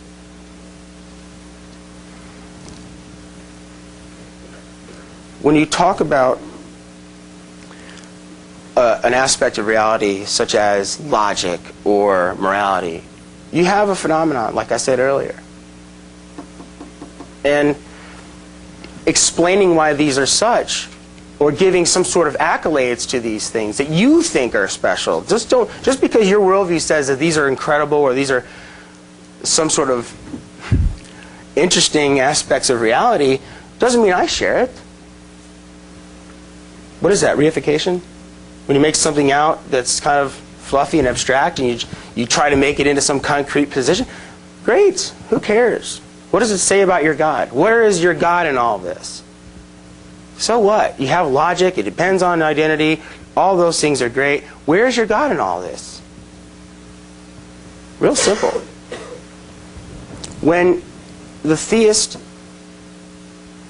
says that this world displays God's presence, or something is so fascinating that God must have done it, what that is an argument from ignorance or incredulity. It's saying that it's like a divine fallacy. This is so cool, this is so interesting, this is so intricate, this could only be the case if God did it. That is not telling us that God did it by proof. You're only asserting it. And if you infer your propositions that you use, your premises that you use in your conclusions that support your conclusion, those have to be inferred from evidence as well. And that's what I'm doing tonight. I'm saying, where is the evidence for you're even inferring that this is special or phenomenal? You haven't shown us any evidence. You showed us the Bible. Well, you know what? The Bible was made by men, wasn't it? Look in front of your Bible. They'll say copyright, printing press, right? The Bible is words, letters, written on paper. What's the big deal? You have the burden of proof of showing us that there is a God behind it. We know for a fact right now, absolutely, that at least the Bible was the work of man. But that's only one step. You have an extra step. Show us the divine handprint. Let's go into prophecy. Let's talk about it. Let's talk theological issues. I'm willing to do it. Show me the divine handprint of the God. Show me that the Bible couldn't be the work only of man. Show me how it's logically impossible that man couldn't come up with this. And then add that God to it. You're inferring from the Bible, but you hold the Bible by faith? And then you want to say that my worldview is wrong? You haven't proven my worldview wrong, and you haven't proven yours right. You've only asserted it, and you're going to keep asserting it over and over, and I can do it too, but that doesn't mean that yours is the truth. You have no way to demonstrate it. You have no way to show that the God is responsible of the Bible, that is responsible for any phenomena, whether design, which is, the umbrella which is over the tag. You have no evidence other than appealing to the Bible based on your presuppositions, just like I had before I appealed to the Bible. Well, it's pretty easy to stand up here and just say, oh, you've asserted, you've asserted, you've asserted. It sounds like rhetoric being used when you don't know how to or want to deal with the arguments. I've repeatedly given arguments, and I haven't heard them quoted, responded to. I've just heard things like, logic is fluff. What's the big deal about logic? You're asserting. Now let's put things together within a worldview. Is it wrong to assert? Who cares if I get up here and assert? Why should I have to prove things? What's the big deal about proof? What's the big deal about logic? How could Derek even know any proof that I offered? He said proof is something experience gained by particulars, but it's never absolute. So I could never absolutely prove God according to him, because I could never say, now do you know God exists for sure? He would say no, because it's never absolute. But does he know that for absolute? Does he know that absolutely for sure? No, he doesn't know that. So how could he say that he doesn't know that, or that knowledge is never absolute, but he knows it? He couldn't know that. He could not know for sure that it was never absolute. That is, he says, well, I'm going to write the laws of logic on paper. There, see, that's material. The laws of logic are on the paper. Now, if we're really going to be serious about this and tough mind, we're going to say, now, are you saying that that is the law of logic? He said that that is the law of logic. I'm going to show you how it's material. I wrote it down. So now I could rip it up, and we would destroy the laws of logic. No more laws of logic. Whichever law he wrote down, I ripped it up. Since that was the law, then we can't use it anymore. No, that was just a particular instance of a universal law. It's not at all acceptable to say when you write it down, that is the law, because I could burn it. Can we burn the laws of logic? Can we burn modus tollens? Can we all go to the beach and make sure you bring the logic for the bonfire, because we're going to burn it. Logic can't be burnt. It's not a material thing. Another thing, I feel sorry for everyone. I must apologize that everyone came out here to the debate tonight, because he's a materialist, and if it was just according to his materialist worldview, what he says is determined by the laws of physics operating on his body. What I say is determined by the laws of physics, and everyone in the audience is just going to believe what they believe, not based on the truth or the inference of the arguments, but because the laws of physics operated on them in such a way that they believed whichever one they believed. So for example, let's say I took a Mountain Dew can and a Pepsi can. I shook it up. I shook both of them up and opened them. Now we have the laws of physics working on them. They're fizzing out stuff. So basically what we have here is Mr. Sansone's fizzing atheistically, and I'm up here and I'm fizzing theistically.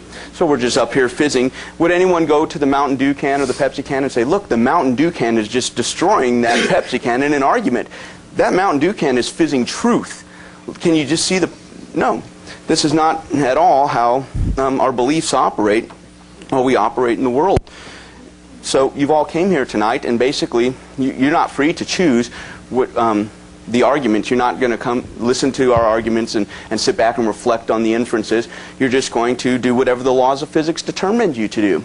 Also, he's a behaviorist. So we're all something similar to minor birds. We have a person giving you these external indicators and telling you externally, Paulie want a cracker and such, and then you just blurt things out. Is that how we do language? We just blurt things out. It's just behavioristically, or do we have rational reasons for why we believe things?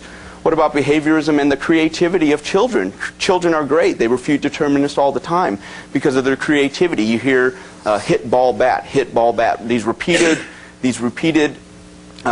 external indicators or external forces, using Derek's terminology, coming into the child, and then he just outputs what he hears. That's behaviorism. So we have hit ball bat, hit ball bat. That's how the child learns it. But what about the creative child who comes up and says, hit atheist with a bat?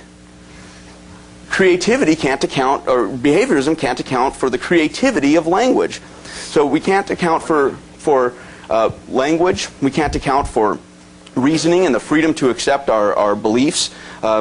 We can't account for the laws of logic. There are things you can write on paper and just destroy. So we've destroyed laws of logic now. If I wanted to really win the debate, if I was losing really bad, I would go and find all the laws of logic in the world and destroy them all, and then Derek could never argue against me. He couldn't use the laws of logic to refute me. So again, he says, I'm not arguing. My argument is, if you reject Christianity, you have to reject the laws of logic. You have to reject morality. You have to reject rationality. In order to know anything, you have to presuppose my worldview. That's the proof of my worldview, is that in order to prove something, you have to presuppose that it is true. If you deny that it's true, then you deny the laws of logic, morality, and all sorts of other areas of our rational lives. First of all, what determinism says is that every action, it's basically causality, every action is determined by a preceding event. Why you're here is because of a desire to be here. Where did you grow the desire to be here? It's contingent on a past experience and a past value assignment relative to you. Why isn't everybody from the church here? Because they didn't desire to come here. Creativity. What is creativity? That begs the question. We don't know what creativity is. In order for a child to even do anything, he has to know what he's doing by language input, and that is done laboriously through sensory stimulus. Now, how he uses that, how the nature of the child uses that, is irrelevant. It still makes his behavior relative. Even if you grant that there are genetics that play a role in the behavior of a child, well, what is he going to behave like? What's he going to do? He's got to grab a pencil. He's got to draw. That's innate movement. I have a 5-month-old nephew. He's awesome. And I kind of came up with this mimic theory of knowledge, or growth theory. I'm working on it. Maybe Paul can help me. The other day I had him on my lap, and he's like 5.5 months old. And I had him on my lap, and I went, ugh. And he went, ugh. And it was awesome. It was the most incredible thing I've ever experienced. And I kept going back. It was like a cooing. You know, like babies coo? You guys shake your head. Yes, no, okay, whatever.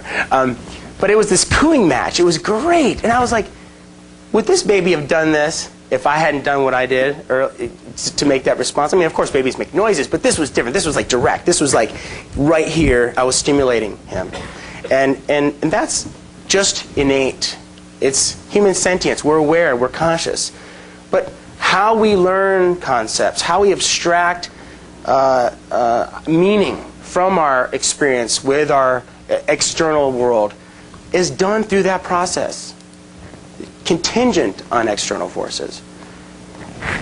Behaviorism.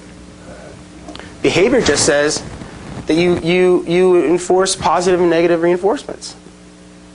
What's the big deal with that? Apply that to Adam and Eve. What kind of negative reinforcement did God give Adam and Eve? One, would you light your dog on fire or kill it because it went to the bathroom on your living room floor once? Or would you condition it?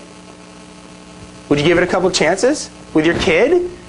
If he made a mistake, would you burn it? Would you cast it out of the garden and have all these pains and issues? Or would you develop it out? God's omniscient. He should have known that would happen anyway. We do that. We condition each other. That's how value is assigned. That is how induction works. We learn through our personal involvement. This is a particular experience. I'm learning from it. I had apple juice on the plane today. I had apple juice last week. I don't know I'm going to like apple juice next week. I think I might. But this is particular going to a conclusion. What's the big deal? Why is there a mystery with that, with theism? You mean I have to have God to make a deliberate action?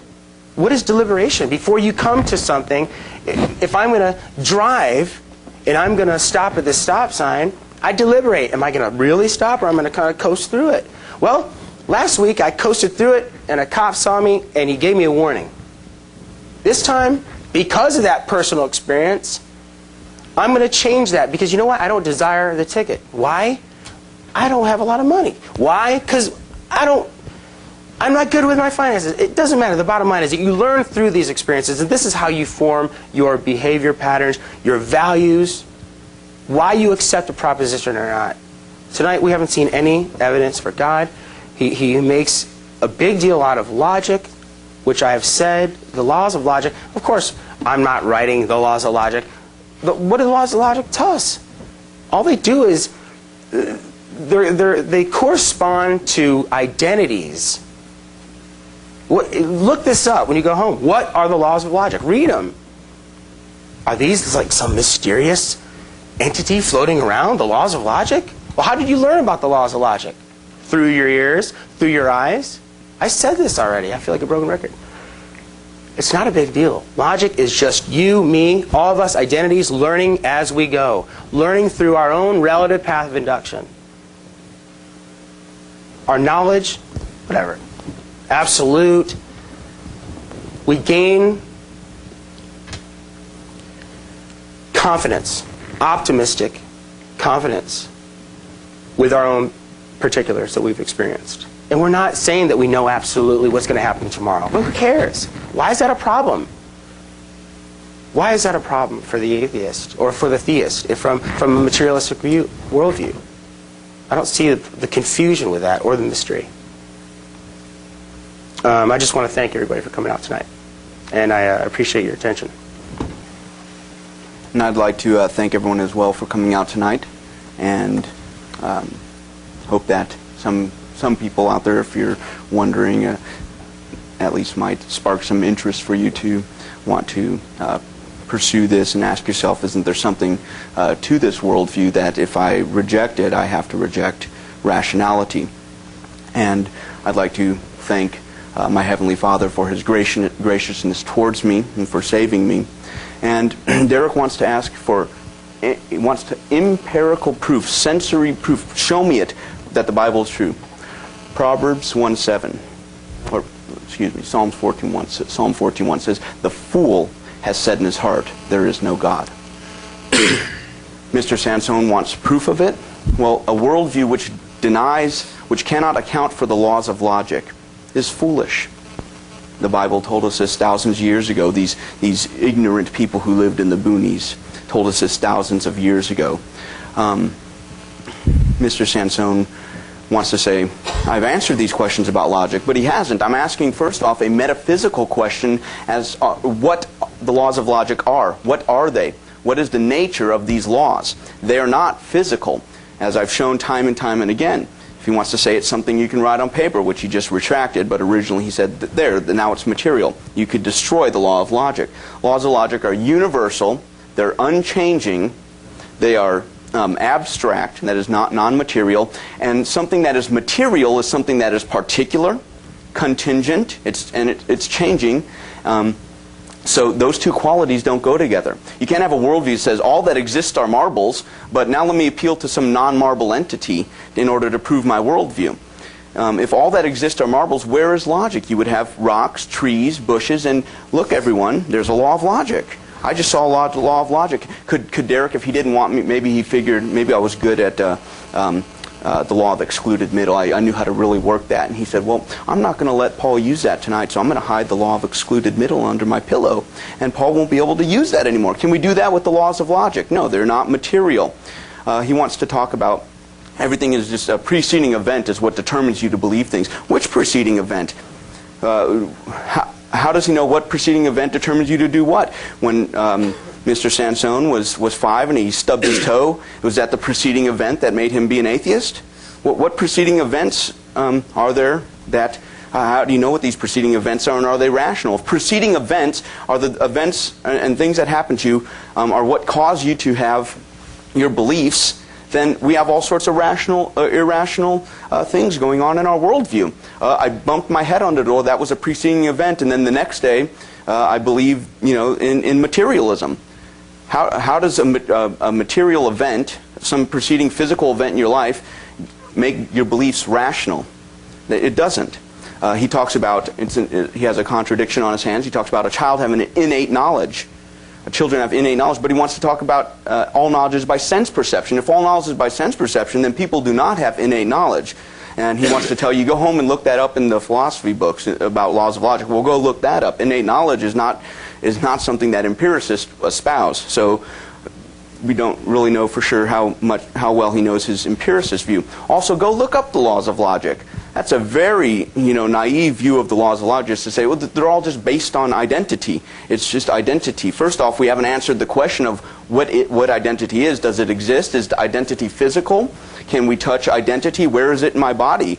Is it in my brain next to my concept of a pink unicorn? Is the law of identity 3 inches long? How much does the law of identity weigh? So he can't account for the law of identity within his worldview, but he wants to tell you to go look it up. Furthermore, which worldview is, or which laws of logic are axiomatic?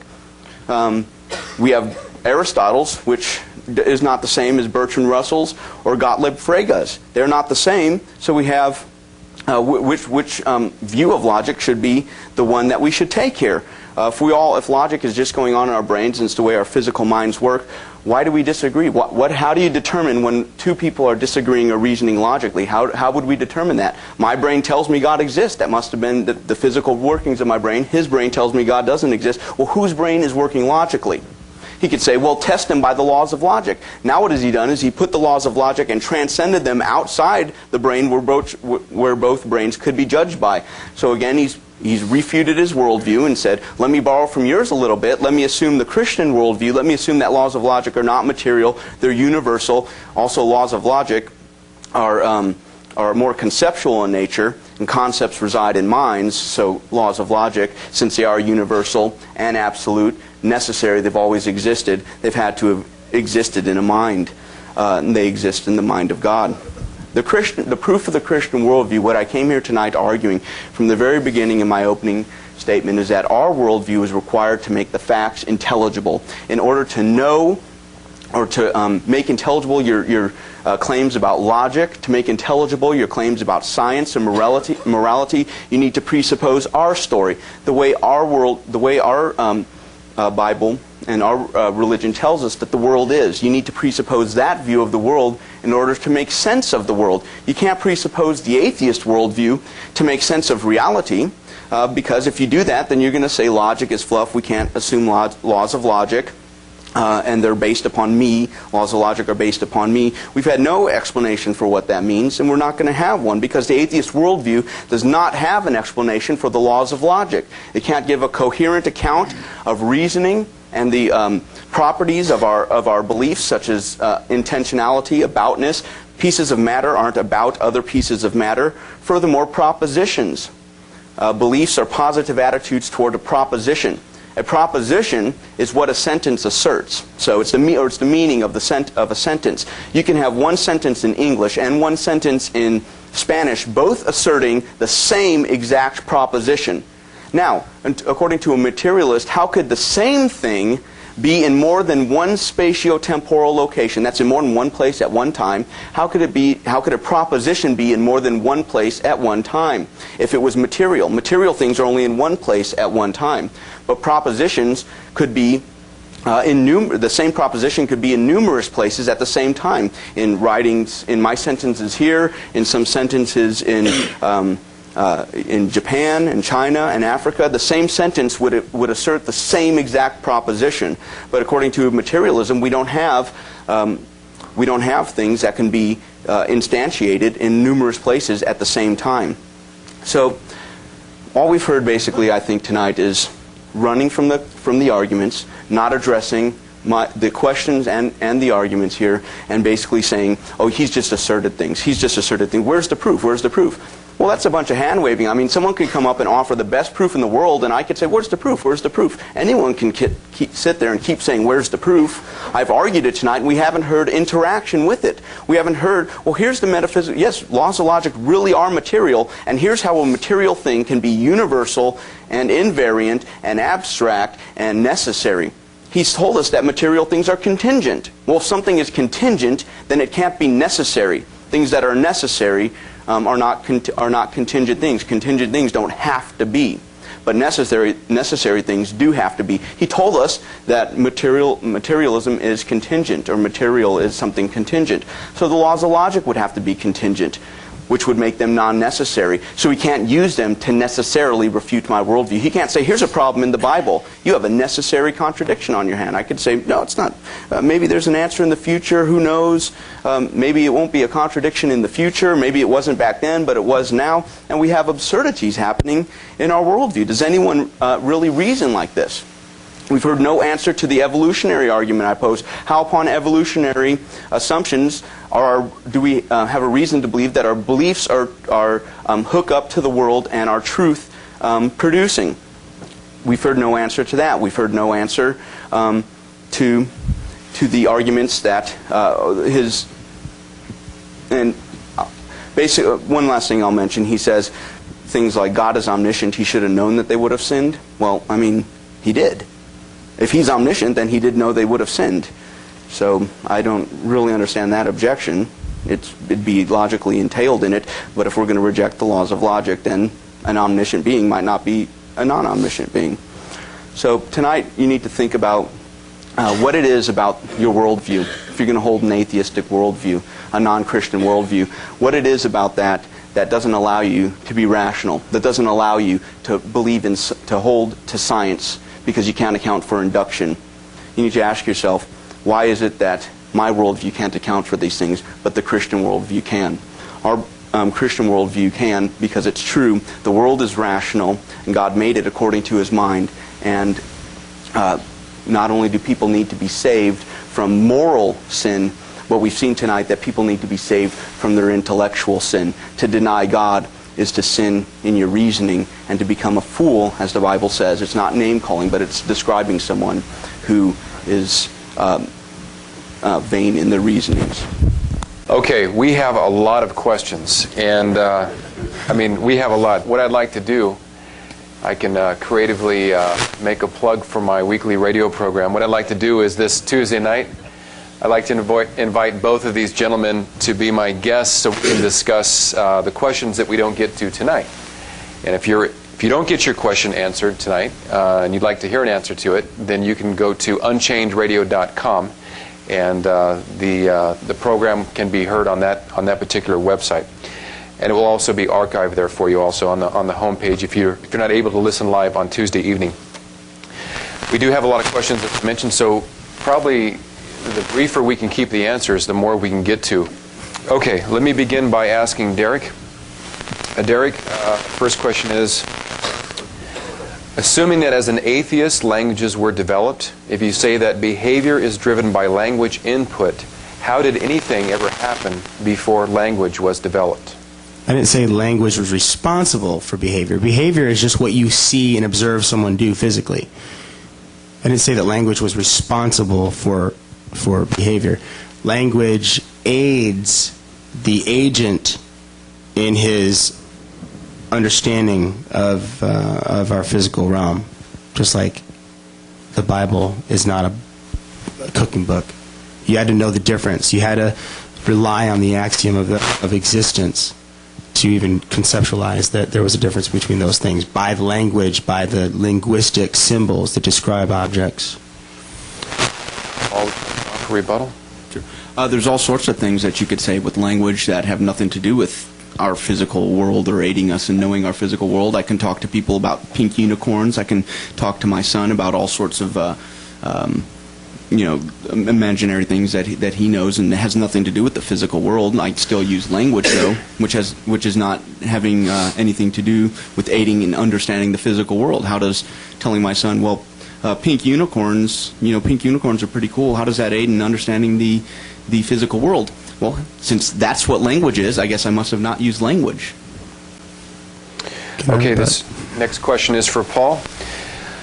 Paul, if you are basing your knowledge of God on the Scriptures and the prophecies, quote, can be wishful thinking, unquote, as you stated, perhaps they are. Wouldn't false information in the Bible cause you to question the existence or truthfulness of your God? Well, I said that to argue from wishful thinking is a genetic fallacy. So even if it were wishful thinking. That would not disprove God's existence, and that's what we were here debating tonight, was whether God exists or not. I could have just sit here and say, well, I wish God existed. That wouldn't mean that he didn't exist, just because you said, oh, well, you wished it. Of course, in one really weak sense, if the Bible was false, then it would be false.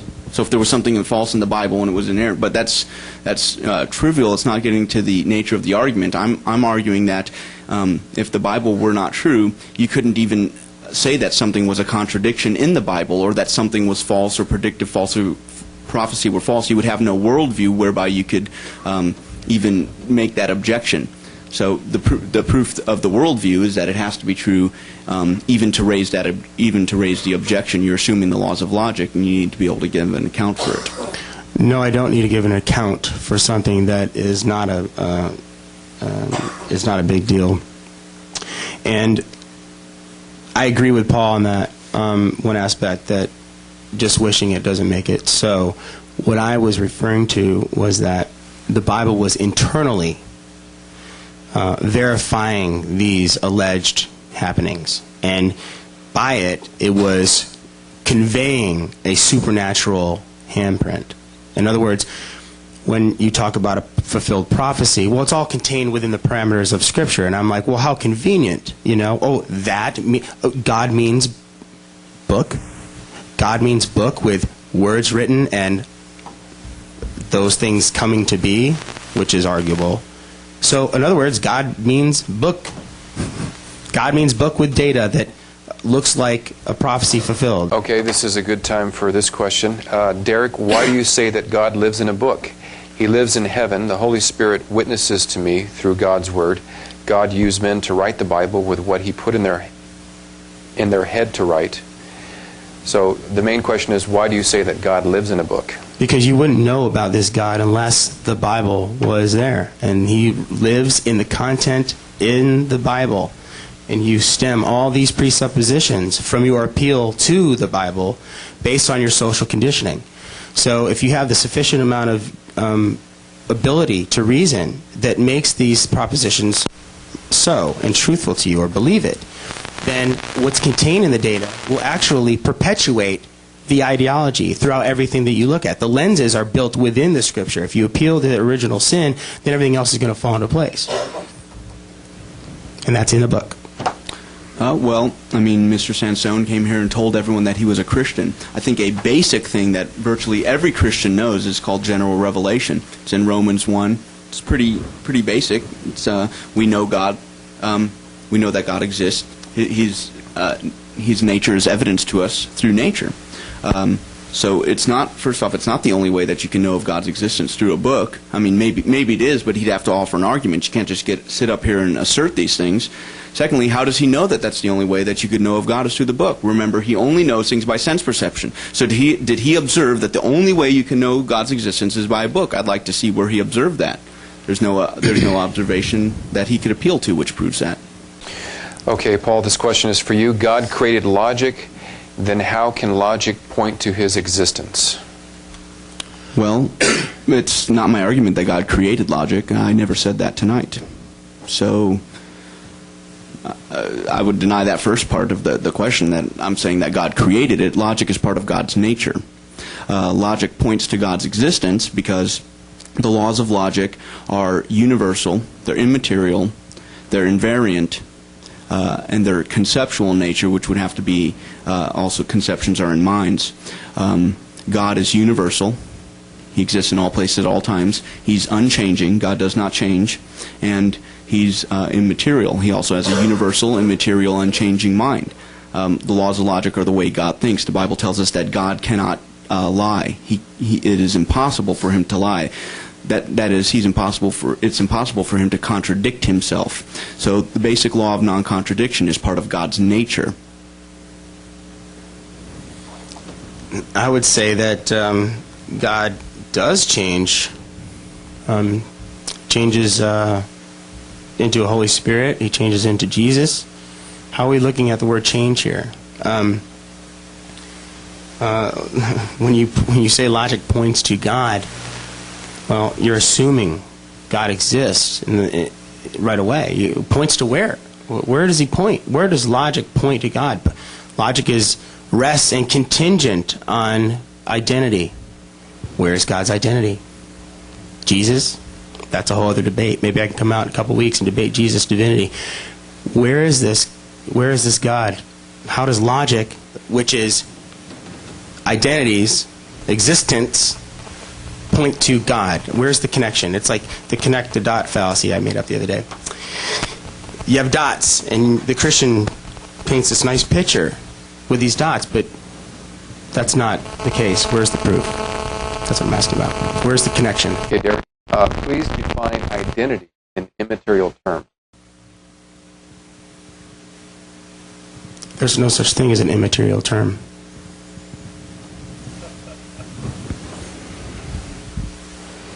Terms are contingent on my Would you like neurons. to define identity in material terms? Is that your question? Well, I'm just I'm asking. just kidding. Identity would have to have some sort of reference, some reference point to some portion of reality. Paul likes to use pink unicorns. Well, you know what? What's pink? Pink is a color. It's a wave. It's material. Unicorns, it's a horse. It's an imaginary concept, but it's all based on physical existence. You wouldn't even know what pink or unicorns would be unless you knew what a horse was, and you could sense the stories that wrote about those things. Paul? Through your eyes. Well, there's a whole lot. I didn't really see the answer to the question there, but I see a few different colors pink in the audience. A few different same shades of pink in the audience. How can the same, what binds the unity of all the different pinks in the audience? How can we say that's all of that's pink? Well, pink is a universal. Pink's not something material. The particular pinks I see in the audience are instances of pink, but they're not. But there has to be a universal, which is what we call pinkness, because we say this car's pink and that shirt over there is pink. But what is the same when we say that they're both pink? Where is the same? How can they both? How can both things have a be? If pink was material, how could the one material thing be in two separate places at one time? And also, I don't see how the law of identity is material. All we've heard is someone asserting that and telling it's material. Well, where is it? Something that's material has location. I'd like to see where it is. Whereas if my body has identity, then where is it? Is it to the left of my eardrum? I don't know where identity is in my body. How is it material? Okay, this question is for Paul. Please explain how the Christian worldview must be true by the impossibility of the contrary, since we haven't experienced and compared every possible worldview with ours. This seems like a common question when trying to understand your argument. Derek raised this question, but it wasn't addressed.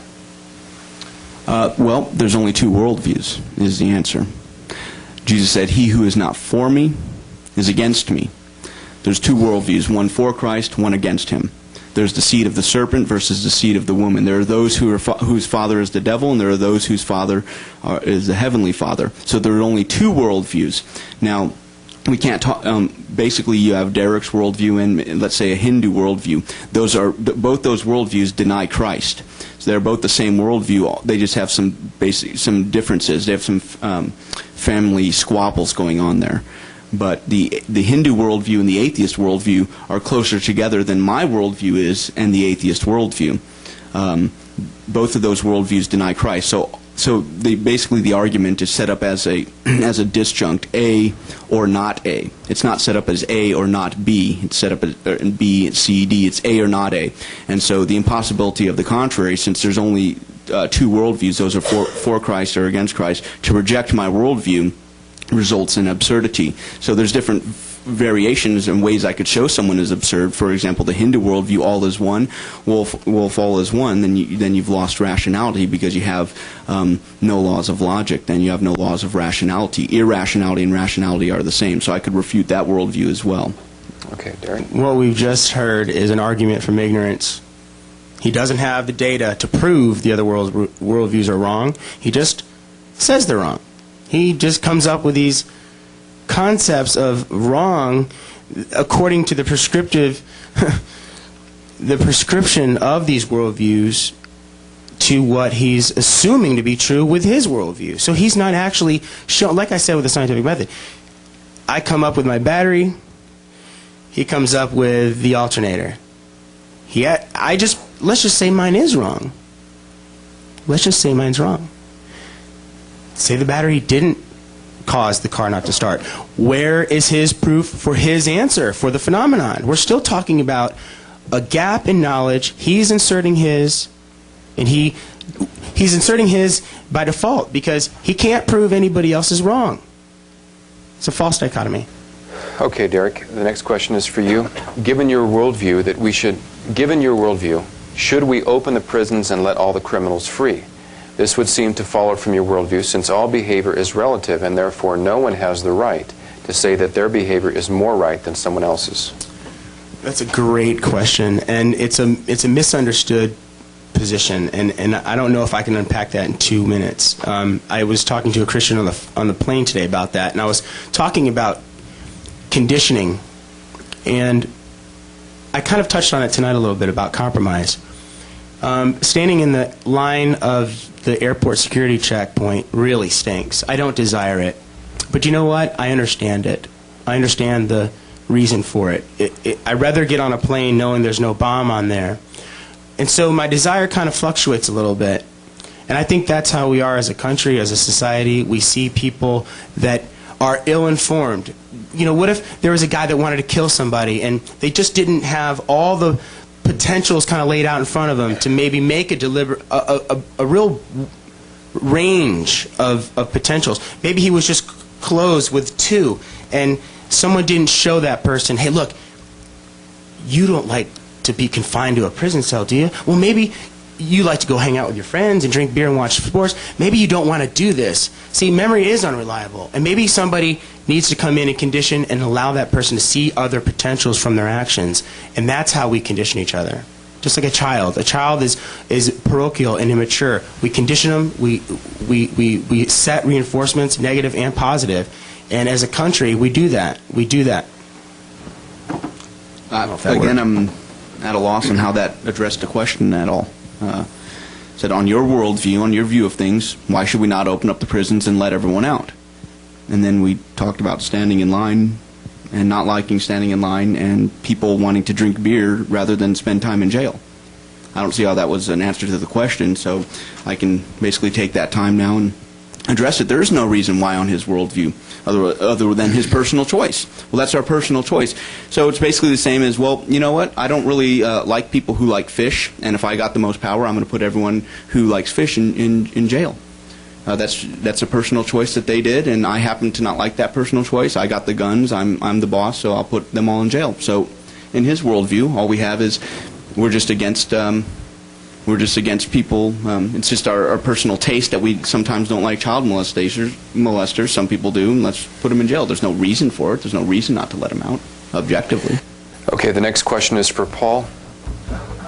You say that the laws of logic are not contingent but necessary.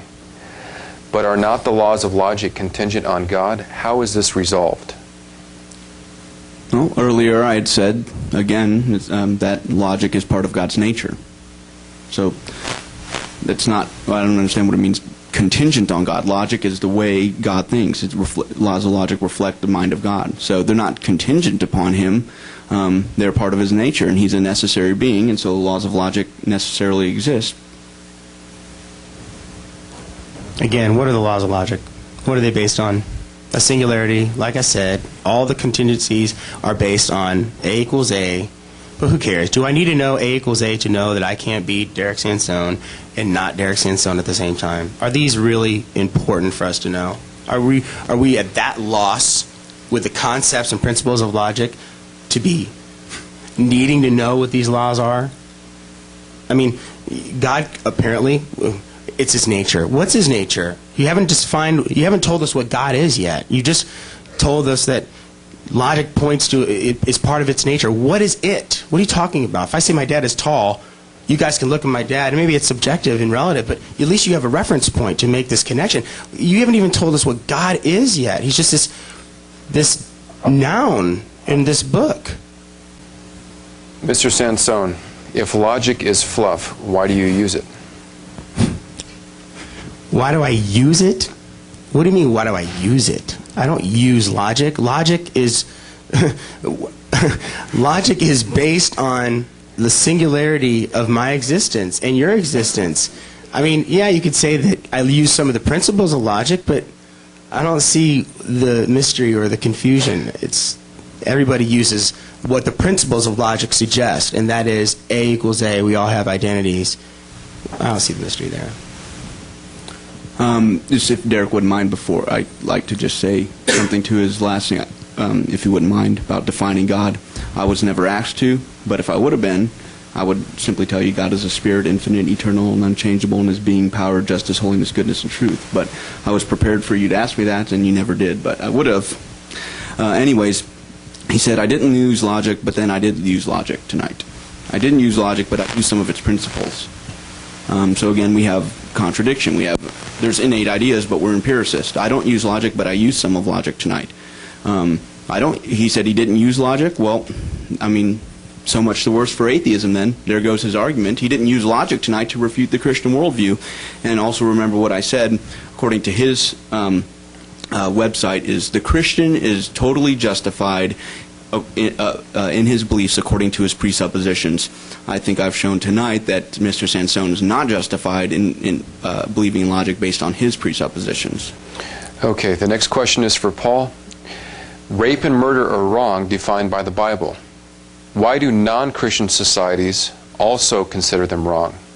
If God tells them, why not the whole Bible? Let's just answer the first part of this question. Why do non-Christian societies also consider them wrong? And I think what the question is getting at is there are societies such as Islamic societies that are not Christian. They don't accept the Bible, but yet they consider even other societies that are governed by religions that reject the Bible. Why do they consider something such as rape wrong? Well, it stems from Romans 1 and Romans 2. Romans 1 tells us that all men know that God exists, and they know his nature. Romans 2 tells us that all men know God's law. Even the Gentiles who did not have the law, that was the physical law given to Moses, even the Gentiles who did not know that law still did not have that physical law written down for them, still knew the law. So God, all people know God's law, and they know that God exists, according to Romans 1 and 2, and that's why those cultures say that rape and murder is wrong. I agree with Paul. According to the Christian worldview, God did write the law on men's hearts. So, according to that Christian worldview, he's right. What I would say is that going kind of within the Ten Commandments, is it really? Would you need the Ten Commandments to tell you that you didn't want to see somebody get killed that you loved, your brother, your father? Would you really need to do that, or are those really just humanist principles that we all kind of agree on? I mean, do we really need a God in the sky or in this book to tell us that those things are wrong? If I could be given the courtesy for my time and involvement, I'd like to ask a follow-up question of my own. You said, do we really need the Ten Commandments? Right. Do we really need the Ten Commandments to tell us that murdering somebody is wrong? And my question is, well, obviously the person that murdered the other person needed the Ten Commandments to tell them that it was wrong because they murdered them. They didn't think it was wrong. They justified their actions in some way. So how can we look that person in the eye that committed that murder and tell them what he did was wrong if we don't have the Ten Commandments? It would, well, you're misunderstanding what I'm saying. I said that it's almost like you take an action that is already something that somebody would not want somebody to go through. And that's a relative issue, okay? Some people like to see people get murdered, okay? Look at Hitler. But the problem is that it's almost like you've taken an action and all of a sudden say, we're going to write that is wrong. Boom. And so now it's wrong because you wrote it down and have attributed this data to this God. But I don't think that, obviously, I hold that the Bible is the work of man, so I don't have really a problem with the Bible authors being the first humanists. I think they were. I think they were the first humanists that created a system and that prescribe what was already considered something that somebody wouldn't want. And what is murder and killing? That's very vague. It's assuming that there's no reason for the action. Well, there are reasons. You just don't like the reasons. And then I just follow up and say, did we observe with our senses that they were the first humanist? How do we know this?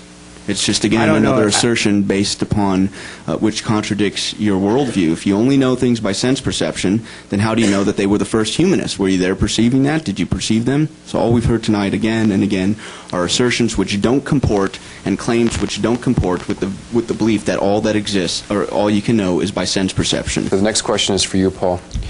How is your method of argumentation not also giving us a good argument for invisible unicorns? Prove there are no invisible unicorns.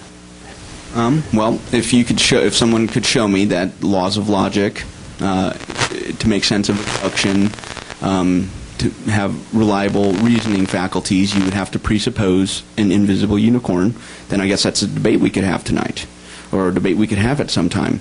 But it's different because, first off, I'm arguing that this being exists. We'd have to see the argument for the invisible unicorn.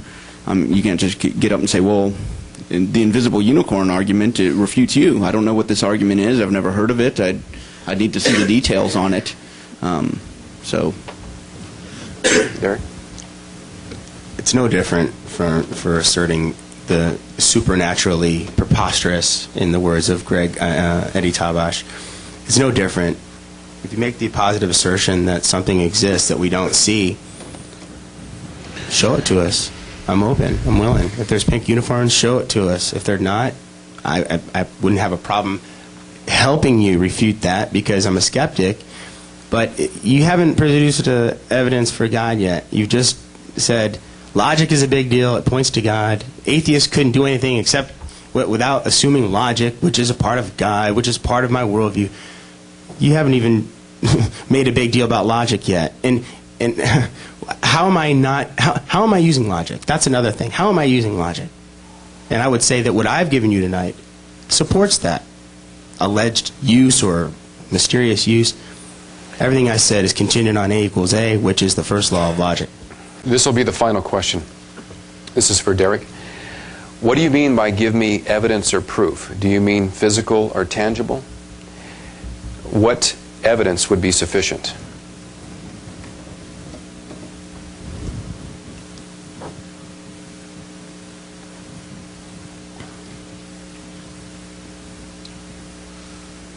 I would have to say that there would have to be a supernatural experience in my life that would lead me to even suppose that the supernatural claims in the Bible actually are possible. I would have to say that show me a miracle today that would give me some sort of hope to think that it's possible that a man can come out of the grave, Lazarus, talking bushes, talking donkeys, talking snakes, Jonah and the whale for 3 days. Show me something like that. And you know what? It's like Paul on the road to Damascus. He may have saw Jesus, but you know what? I didn't.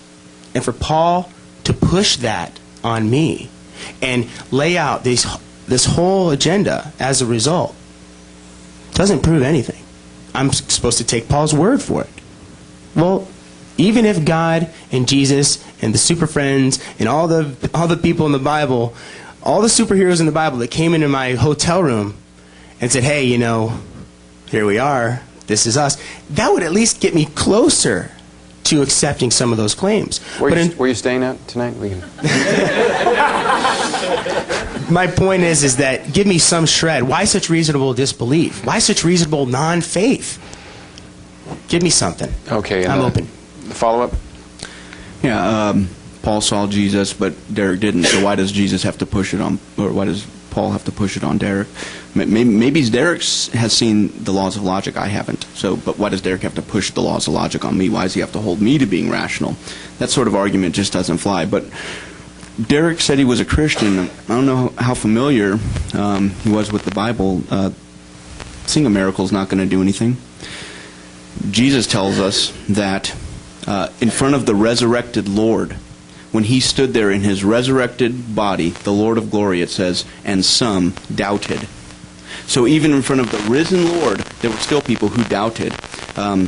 Jesus said in the parable of the rich man and Lazarus, and wanted to come back and show people that the dead could rise from the dead. If I could talk, or the dead could rise, and I could talk to my relatives, then they'd believe. Well, the Bible tells us no, they wouldn't. They had Moses and the prophets. If they believe not them, neither shall they believe, even though someone should rise from the dead. So Derek's a materialist. He wouldn't, and he's a everything is sense perception. He's not going to buy it. There's a natural explanation for why someone rose from the dead. Hey, nature works in a weird way sometimes. Give me enough time, and I'll find out why someone rose from the dead. Did Paul see with his eyes with Jesus to know? Did Paul rely on his sense perception to know that Jesus appeared to him? Yeah, well, he got his eyes were burned. So there you go. It was based on material existent of Jesus, told in the Bible, of course. I didn't see Jesus. I believe in Jesus. Of course you do. I'm not saying that you don't believe. We're out of... I'm just telling you, people don't have to see Jesus to believe in him. We're out of time. We've come to the conclusion of our evening. I want to thank you all for staying here. I have a stack of questions still that have not been asked, and like I said, I'm going to invite both Derek and Paul to come this Tuesday night. Well, I've been encouraged by what I heard tonight, and I want to thank both of these men for taking time out of their busy schedules to prepare, and even for Derek to travel all this ways. We appreciate you being here. This is obviously not an overwhelmingly atheistic environment, and so we appreciate your willingness to come into quote-unquote the lion's den, if you will, and subject yourself to us crazy Christians. But our desire, and I'm sure I'm speaking for all of us as believers here, our desire is that all men would come to know Jesus Christ as Lord and Savior. And so we do these kind of debates not because we just like to engage in intellectual debate for the sake of intellectual debate, but we do these kind of debates because the eternal matters are at stake here. And it is our desire that people would come to know Jesus Christ. If you're here tonight, you're not a Christian, but you have questions, I'm sure there are plenty of people around here that would be more than happy to try to answer your questions. You can contact me through email if you like, or maybe Paul or the pastor here, and we would like to help you come to know Christ as much as humanly possible. So we want to thank everybody for being here tonight, and if there are Christians here that want to know about my apostasy, you can call me on my cell phone, and that's on my website. Okay, great. All right, why don't we give both these men a round? That wasn't a shot. I'm just No. That's fine.